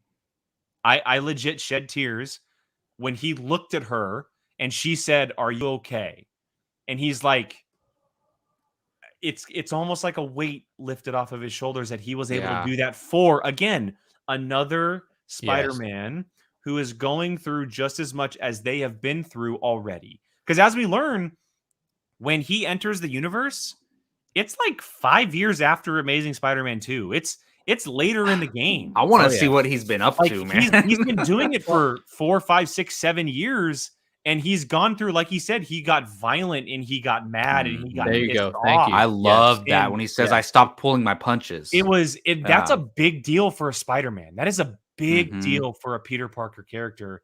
And for him to be able to step in this universe, and again, even though it's not, Toby and Andrew were very much in a Uncle Ben situation for him in this movie, and they were able to kind of redeem things for themselves. Just like Toby said, you know, I got Osborn. I've been thinking about a cure for a very long time. Mhm.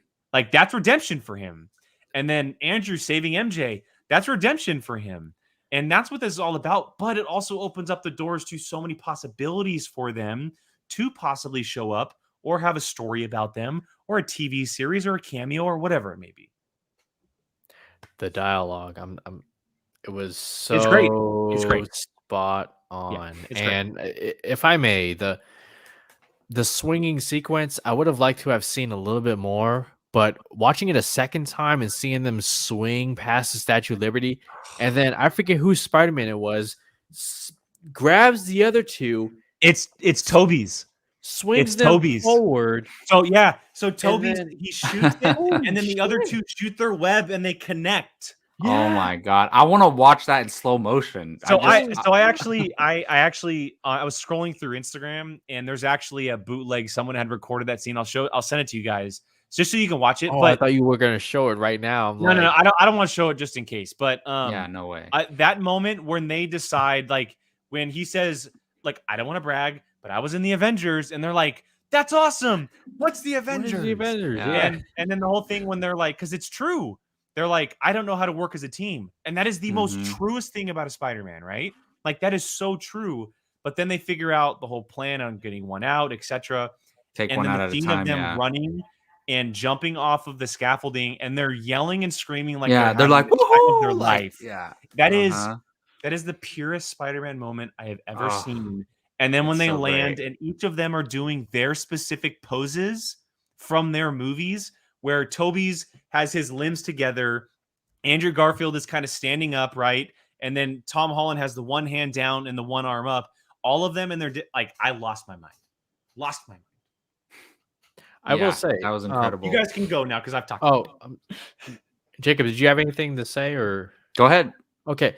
Well, somebody had mentioned, I think it was Jake who said, like, or one of you said, Tobey Maguire, it took a while for him to finally get into the outfit.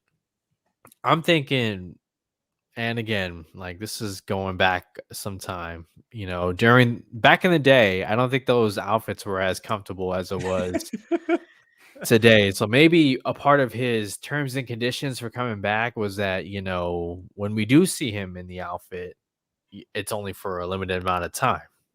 I will say he looked I think that was a great. storytelling choice, to be honest. Probably. Because think about it. When they're pulled from their universes, what are the chances that they were both in their suits out in the city fighting?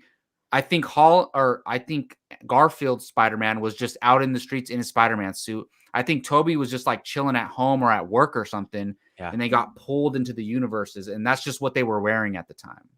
That's what I think. Also, just to add, Toby looked physically fantastic. Oh, he looked great. Fantastic. He's looked the best he's ever looked. What is he, Looked 50 great. now? He's like got to be like high 40s, he's in his early mid 40s, 40s. maybe early to mid 40s, but he looked great. It's 46. Sorry. Yeah, getting up there and he looked fantastic.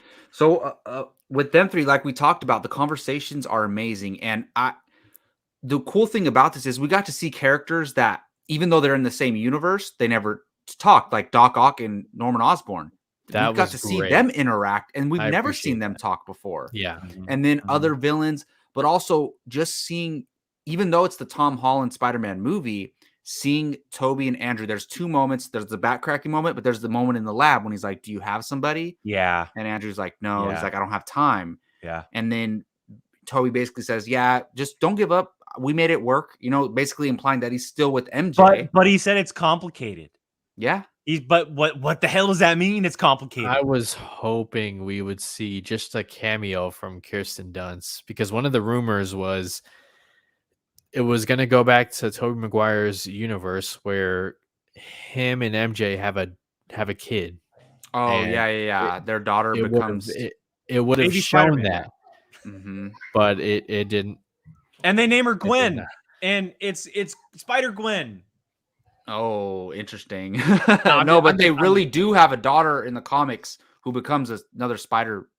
Oh, so I this need is- Emma Stone to come back as Spider-Gwen somehow. I care. don't know if that'll happen. I would Probably love to not. see it.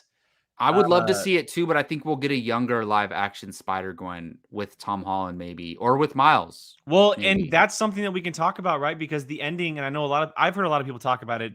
The ending of the film with the sacrifice that Peter had to make of everyone forgetting who Peter Parker is. Right. That he basically doesn't exist. A lot of people are thinking that because MJ doesn't know who he is, and of course they're not going to end the MJ Peter relationship because Zendaya and Tom Holland, they haven't had enough time together on screen as a couple to Right. end it that quickly. So at some point they will be back, but it could leave open the door for a brand new character in the eventual Spider-Man 4 to be Gwen Stacy in this Mhm. universe. And we could see that character pop in and kind of be a foil between that relationship. And even though you would think he would decide and choose MJ ultimately, because is everyone in agreement that their memories will all be restored at some point? I don't know. You don't I think they'll have. really? I think No, they'll, Jake, I think they'll re-meet. Yeah. But you don't I- think at some point the memories will be restored? Maybe. So you Well, think I that mean- nobody's going to remember that Peter Parker went through all of that stuff with the Avengers? So here's where it gets complicated, right? Spider-Man still exists. Yes. So like, I think everybody knows that Spider-Man fought in the Endgame battle and helped sure. save the world, but nobody knows that it's Peter Parker. I don't know how it works. Whatever, their just mind doesn't remember him. They only see his mask. Whatever the case is. But yeah, that's interesting about Ned and MJ. I don't know. I think they're not even going to be in the next movie, to be honest. I think they will be. because No, I I think the ending was implying that, look, this was the end of this story for now. We're going to tell a new story the next time you see this new Spider-Man. And look, I don't think he's going to forget about MJ. I think he's doing it as a sacrifice because he thinks their lives are going to be better. They're going to be safe when they're away from him. But then everything he said at the end is like, I will find you, I promise. Like that just kind of goes out the window then. But no, it went out the window when he didn't tell them at the end. No, but So it's not gonna be because he tells them. If their memories come back, it's gonna be something to do with Doctor Strange or something like that. Here's my thought of like the memories coming back, because everything was on Earth, right? What about Nick Fury in space or Captain Marvel in space? They know who Peter Parker is. That's think a it good was point. They in the know universe, everyone in space though. know who he is. Rocket It Raccoon. wasn't universe wide. It was just No. on Earth. Rocket They Raccoon didn't wouldn't be. say. To be No, honest. they said the world. The They said the Guardian. world. He said I'm wiping the world. I'm brainwashing the world. I mean, I'll have to Jake, go back and check, but in technical terms, a spell can be undone. So there's definitely the possibility that yeah. no. It's not a closed door. It's definitely an open door. They can go any way that they want with it. Remember, I we think thought- they gave themselves some breathing room. You know, like Oh, yeah. I don't think. Well, and I guess what I'm, and I want to clarify, what I'm saying is that I'm not saying that they're going to be restored right away. right. I'm saying that they may be restored at the end of the fourth movie, the beginning of the fifth movie, maybe in a separate movie. But I do think that we'll see a very lonely, isolated Peter Parker to begin with, who is doing the friendly neighborhood Spider-Man stuff, who is doing the stuff that we know Spider-Man really is, where he's making the suits on himself, right? No more tech suits. No more relying on other people like the Avengers and anything, because nobody knows who he is. We're getting the classic Spider-Man we know, right? And I've been saying it since I saw it. Everything leading up to this point has been Spider-Man's origin story. Yeah. This has been his origin story. Mhm. Now he is officially a superhero. He's been a hero. Now he is officially a superhero who is going to be on his own, making the decisions on his own, looking at the police scanner on his phone like he does always. That is the Spider-Man way, and we are officially going to be seeing it. But I do think we will absolutely be seeing MJ and Ned having their memories restored. I find it very hard to believe that we will never see that happen. I don't Go think ahead, it's going to Jacob. happen in the first movie back, though. You don't think it'll happen at all in the first movie? I mean, if anything, post-credit scene or something, like, because I think he'll interact with those characters. I think he's going to go back to that shop just to check in on them, like grab a cup of coffee, whatever the case is. But I think the reason they did this, there's a lot of reasons that we don't have time to get into, but the reason they did the ending, part of it is that for them to have new stories to tell. We spent 3 movies with Ned, MJ, Peter, But not right? together. But I don't want 6 movies with them again. No, Like, well, why not? I want him to meet Felicia Hardy, Black Cat. I think we're gonna meet her before we meet. I didn't even Gwen mention Stacy. her. Dude, she's gonna come. Felicity Jones is gonna come back for Andrew Garfield's Spider-Man. Oh, I would Maybe. love that. Maybe, but I think Didn't even mention we're gonna meet other characters, not just villains, but allies too. I You know? agree. We're gonna get to the classic Spider-Man. Everything up to this point in the MCU has been his origin story, and now he's not like he's still gonna be an Avenger, and we're still gonna see him as an Avenger because that's what the MCU ultimately is. I was thinking about that. He's gonna show up like with his mask on, Yeah. and he's not gonna show his identity even to the superheroes. Exactly. Yeah.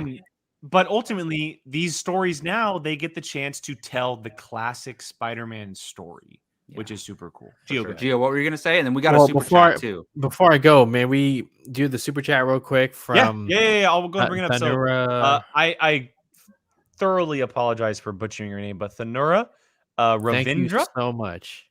Speaking of Norman, Raimi Osborn implied MCU Norman doesn't exist during the feast scene. Is he lying? I like Iron Patriot Norman Osborn. I mean, so we were talking about it a little bit earlier. It doesn't seem that Oscorp exists, but that doesn't mean that Norman Osborn doesn't exist. Yeah.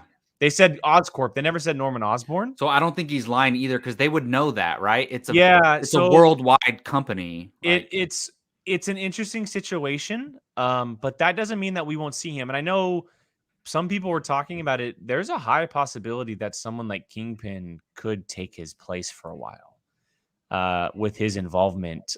Because ultimately, even though Osborn is very much a Green Goblin-esque, there are also times where he supports someone like the Dark Avengers, and that seems to be what Kingpin is doing.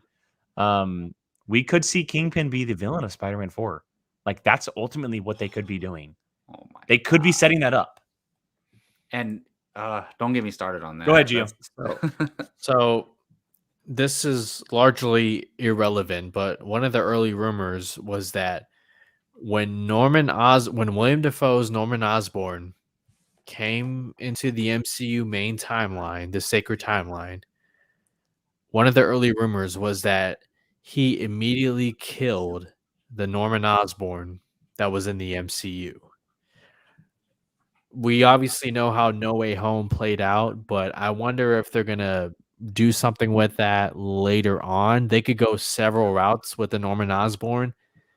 But that I just thought I should, bring that up because that was one of the things I was the most curious about. I was like, wow, how are they going to handle Norman Osborn with Norman Osborn in the MCU for the time? It is interesting, and if mistake me if I'm wrong, but didn't he say that someone else is living in my home? He said that, yeah, right? but I think it's a random person, like that, and that's what I'm saying. Like, so, Yeah. like Right. Norman, and I'm just saying, like in the terms of like maybe he went to go search or something and just didn't find. We he obviously definitely did some. We didn't searching, see a whole lot of him. Like there wasn't like a ton of him to really understand, but there could definitely be like ramification scenes where we see that he did things, Right. or we find something out that he was running around in a next Spider-Man project or something, or even another movie that takes place in New York. I don't know. Yeah, I don't know. To the question of the Oscorp situation, I think that there's a high possibility that instead of Oscorp, that we could see the whole Baxter thing pop up instead.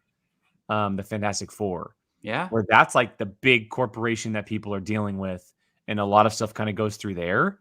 Well, Because we've seen the Oscorp everything thing a couple Stark is times. basically been taken by the government. And we've kind of seen the Oscorp thing a Yeah. couple times, and maybe they Which- go somewhere new. Which, Jacob, could lead into Armor Wars. What if Well, Stark it's Tech gonna- ends up in the wrong? That's Oh, 100% I'd say gonna that's affect that's Armor exactly Wars. what's going to happen. wow. But here's what I Yeah, think. that's exactly as what's far as gonna happen. Norman Osborn goes, I think there is a Norman and Harry Osborn in the MCU. Oh, sure. For Yeah. sure. This version never became rich or built a corporation. He could be a scientist still, but I think there's not a poor version, but a middle class or poor version of that family. Or what if the Osborns are from a different city, their corporation's in a different Mhm. city, and now they have a New York branch? Like, Something there's like your way of that. solving it. They But moved I to New think York and let Harry, it go. I think we're gonna get a Harry Osborn at like some what if point. what if they have what if they're from overseas in like London or something, and they want to get an American situation going with That's New York? possible too. That's an easy fix to get a Norman Osborn. There's no way that Kevin Feige is going to tell Spider-Man without Norman Osborn. Well, and Like, Oh yeah. Norman, or at least Harry Osborn. Right? Green Goblin is the #1 Spider-Man villain. And that's one thing that I just want to mention really quick is that I love how they made him the one who kills Aunt May, the one that he's fighting at the end. We got hand-to-hand combat with Spider-Man, which we don't get a lot of against Norman Osborn. Oh, when he's throwing him through the roof or through the apartment buildings. So cool. And to me, it's like, look, all these other villains played a huge part, but I love that they made his Norman, like his villain is Norman Osborn, and I love that they made him the real villain of the movie. I agree. I That was agree. cool. It made sense that he was the center point of all the villains because he's the craziest, right? Yeah, the Aunt May stuff was hard. That was freaking hard. It was such a I mean, I've never watched somebody die in front of me, but it felt realistic in movie terms. A lot of movie deaths feel fake. This one felt real. Like she didn't know she was dying. She was like, "No, I'm good. I'm good." So yeah, it was. Can I real quickly? All right, so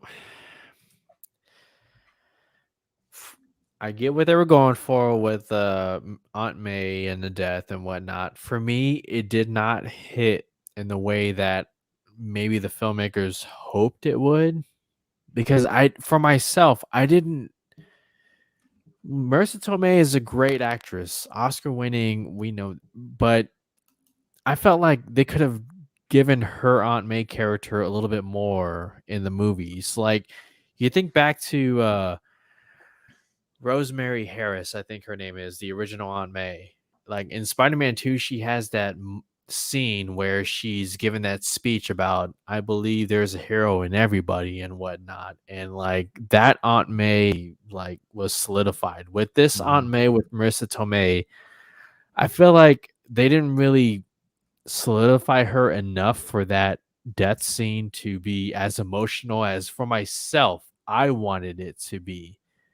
But how do you guys feel about that? So I don't know if you guys saw this or not. And again, things change throughout productions and stories and how things operate. But Marissa Tomei did say that the pitch for Aunt May was very different from what they've done with her.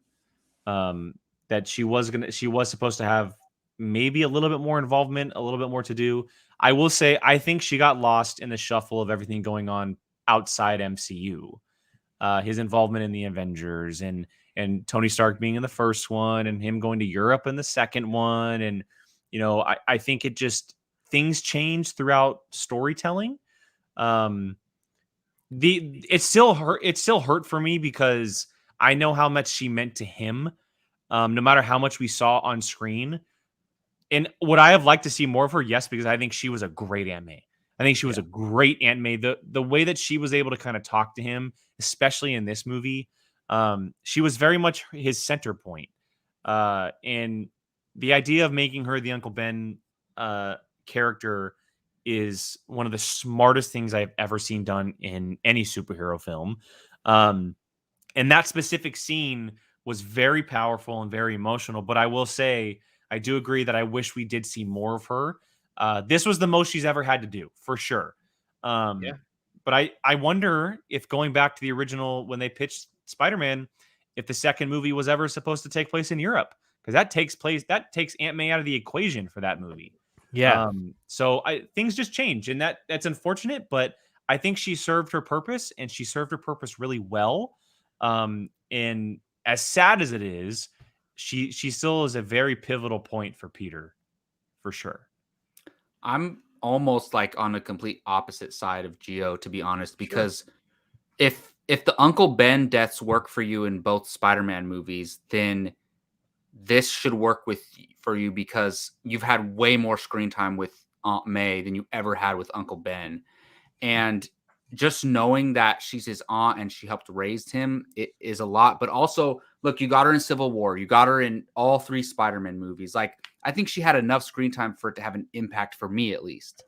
And for me, I love that Spider-Man, look, he doesn't call in, like, let me see which Avenger I can call for help. He calls in his friends. He calls his aunt. She was going with him to Happy's apartment so they could to do these science experiments, for lack of a better way of explaining it, on these villains. Oh, that's fair. And she's there, like, he has her with her. Even though she shouldn't have been. And yeah, she shouldn't have been. She should And he made a not have mistake. been That's there. his. Nobody it's his but fault. Peter should have been there. I'm sorry. It's his fault that she died. And- 100%. 100%. And that's the whole point of this. So for me, and I love when Goblin has his head up like this, she's standing there like, do not hurt my nephew. Yep. And she's a mortal woman.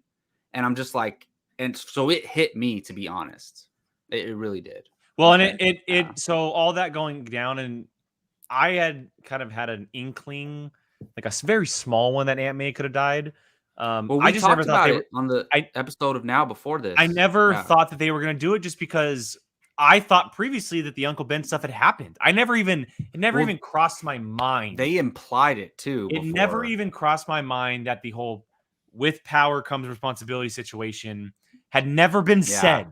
It never crossed my mind. And then I said it was going to be Happy who died with. Yeah, a lot of people thought Happy was. wrong. And did you see today that Happy was supposed to actually originally die in Iron Man 3? In Iron Man 3, And but John Favreau talked said, Kevin Feige hey, out of it. Wow. hey, Good. you want me in Lucasfilm and MCU? He talked Kevin Feige out of it. That's how good of a conversation Yeah, that was. He's the man. But no, the second I saw that glider, I go, oh crap. Oh, she's gone. He's gonna do exactly what he tried to do to Peter in his universe. And it just hit me. And the second it happened, my gut just dropped. Yeah. It was, and we weren't sure at first either. Well, and the way that she played it with her adrenaline trying to push her forward and like, I'm good. Like, look, yeah, we're good. And she said, I just got knocked on my ass. Like, don't worry. And then she falls, and it's like, oh, they're really doing this right now. Yeah, Like they're really killing. Great. They're killing the last person that he has on this earth that has family ties to him. Mm-hmm. Like, yeah, it was tough. And man, Willem Dafoe, I love how they how he gets like clothes from the homeless shelter thing or the feast it looks thing, badass. and it's purple and green. It looks And when he hops on the glider right after that, oh my god, it looks so good. Real quick, I thought William Dafoe smashing that goblin mask was the writers listening to the fans, because that was a complaint. They were like, yeah, the goblin suit doesn't hold up today, like it may have back in 2002. And what did they do? They smashed the mask. I gotta say, when he And it flies said, at him boom. on the bridge, though, I thought it looked pretty cool. He does, To be honest. but I know what you mean, though. I know what you look mean, at though. what Willem Dafoe did as an actor with his facial expressions. We would have never. Well, gotten because that we with get the to see him and not just hear his voice. I'm telling you, So, the And- way he flips. and a lot of us don't know, but I am fortunate to know this. That is what the original comic book accurate Goblin looked like. It wasn't a suit. He was in a hood. He had his face out. mhm. So they went back to But his face was like all deformed. he Though, went but to still. he went back to the Yeah. very first edition of Goblin by making him do that, and it was chef's kiss. Yeah, it William was Dafoe. great. And I just want to say, look, we've talked a lot about Willem Dafoe, but Doc Ock was Yes. Alfred Molina Just did not miss a Alfred beat. It's Molina. literally like he played Doc Ock yesterday. so good. And I He love didn't how miss a beat. mad he gets. He's like, what, like a dog? Like, I refuse. Like those type Didn't of miss a beat. lines. It was so perfect. It was Guys, look. literally like he just fought Spider-Man on the train yesterday. good. Mm-hmm. I'm Yeah. I'm gonna send you both a link, but those of you watching YouTube, Spider-Man No Way Home villains panel, and watch. Oh, when I've seen William- it. I've seen William Dafoe, Alfred Molina, Jamie Foxx. Yeah. It is, now that you've seen the movie, it's just It's great. it adds more. It adds more. And We got to it's get some great. post movie interviews though. Like Gio said, We we need got to one see with all 3 Tom Holland. Spider-Man. Well, Maybe. I'm waiting for the poster that drops all 3 Spider-Man. That's what I'm waiting for. Oh, hey, and they're gonna start marketing the. Hey, who said 100% they will. When have you said bottleneck? Did you see me tweet at Bottleneck? Hey, I think that was you. tweeted at Bottleneck the other day. I go, Give me one. I tweeted at Bottleneck and I said that Spider-Man No Way Home poster though. Jake, Where's that poster at? Jake, give me one. One last question before we head out because I know we're wrapping up. I know that they won't get them, but to me, Dafoe and Holland should get Oscar nominated for this movie. Holland. I think Tom Holland should be Oscar nominated. He won't be because it's a superhero movie. No. He should be nominated. Specifically for which lead and supporting, right? Oh, well, lead for Holland and supporting for Dafoe. Yeah, They I should mean, I would absolutely be nominated. I would say maybe Andrew Garfield should get nominated for Best Supporting Actor, to be honest, but maybe he's not in it enough. I think if you push Dafoe as a supporting actor, he'd probably get nominated. But I won't be surprised if the movie gets nominated for Best Picture. I'm not afraid to say this. I think Tom Holland put in one of the single best superhero performances of all time. Oh, he was of all time. So much. I mean, the range of emotion. When he's standing in front of the tall screen with Jay Jonah and the rain, with the rain, and he's just like, "Oh my god!" Everything. No, and look, we haven't shown the man Spider-Man Tom Holland enough love. Like he was fantastic. Look, we've gotten so used to he's great in every appearance as Peter Parker. This is his single best performance ever. Oh, absolutely, ever. And period. Having to deal with the Aunt May death just put it over the top. Yep, like he was absolutely incredible. The drainage of his emotions when she was dying, and then you fast forward to the pure violent anger up against Goblin.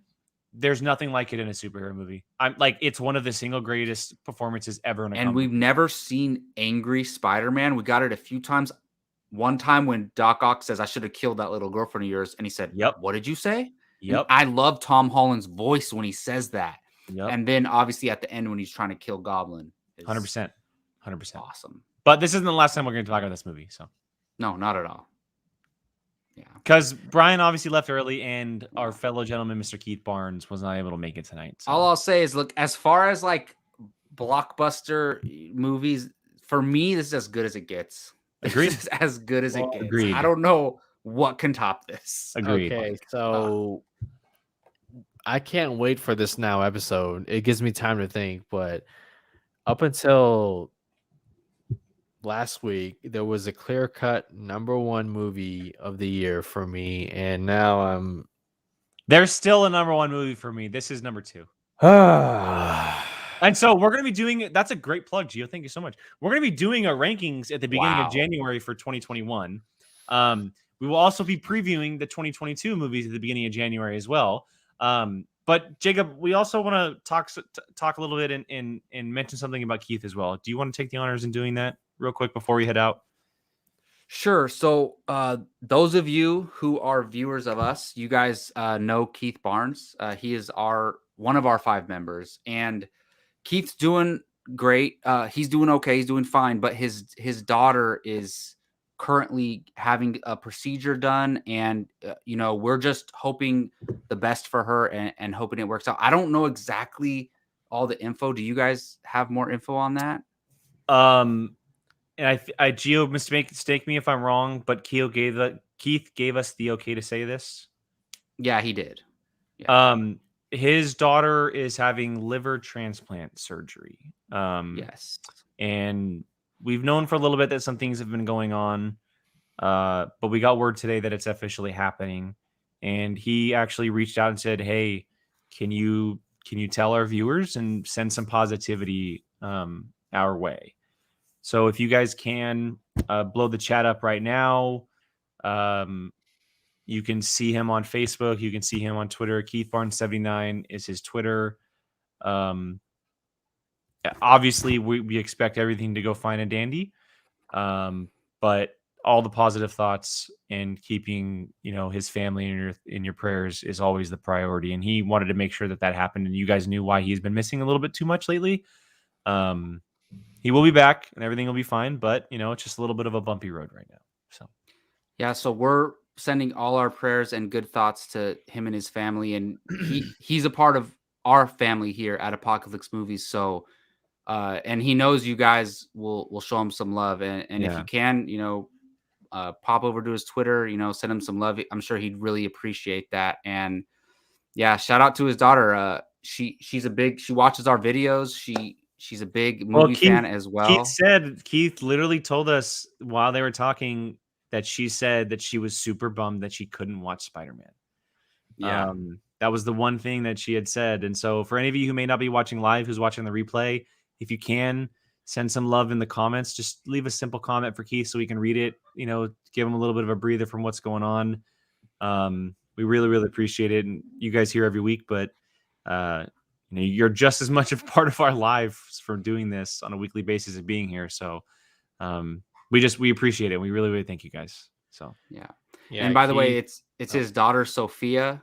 Yeah. And she watches all our shows, so she would love a shout out. So shout out to you, Sophia. We're thinking of you.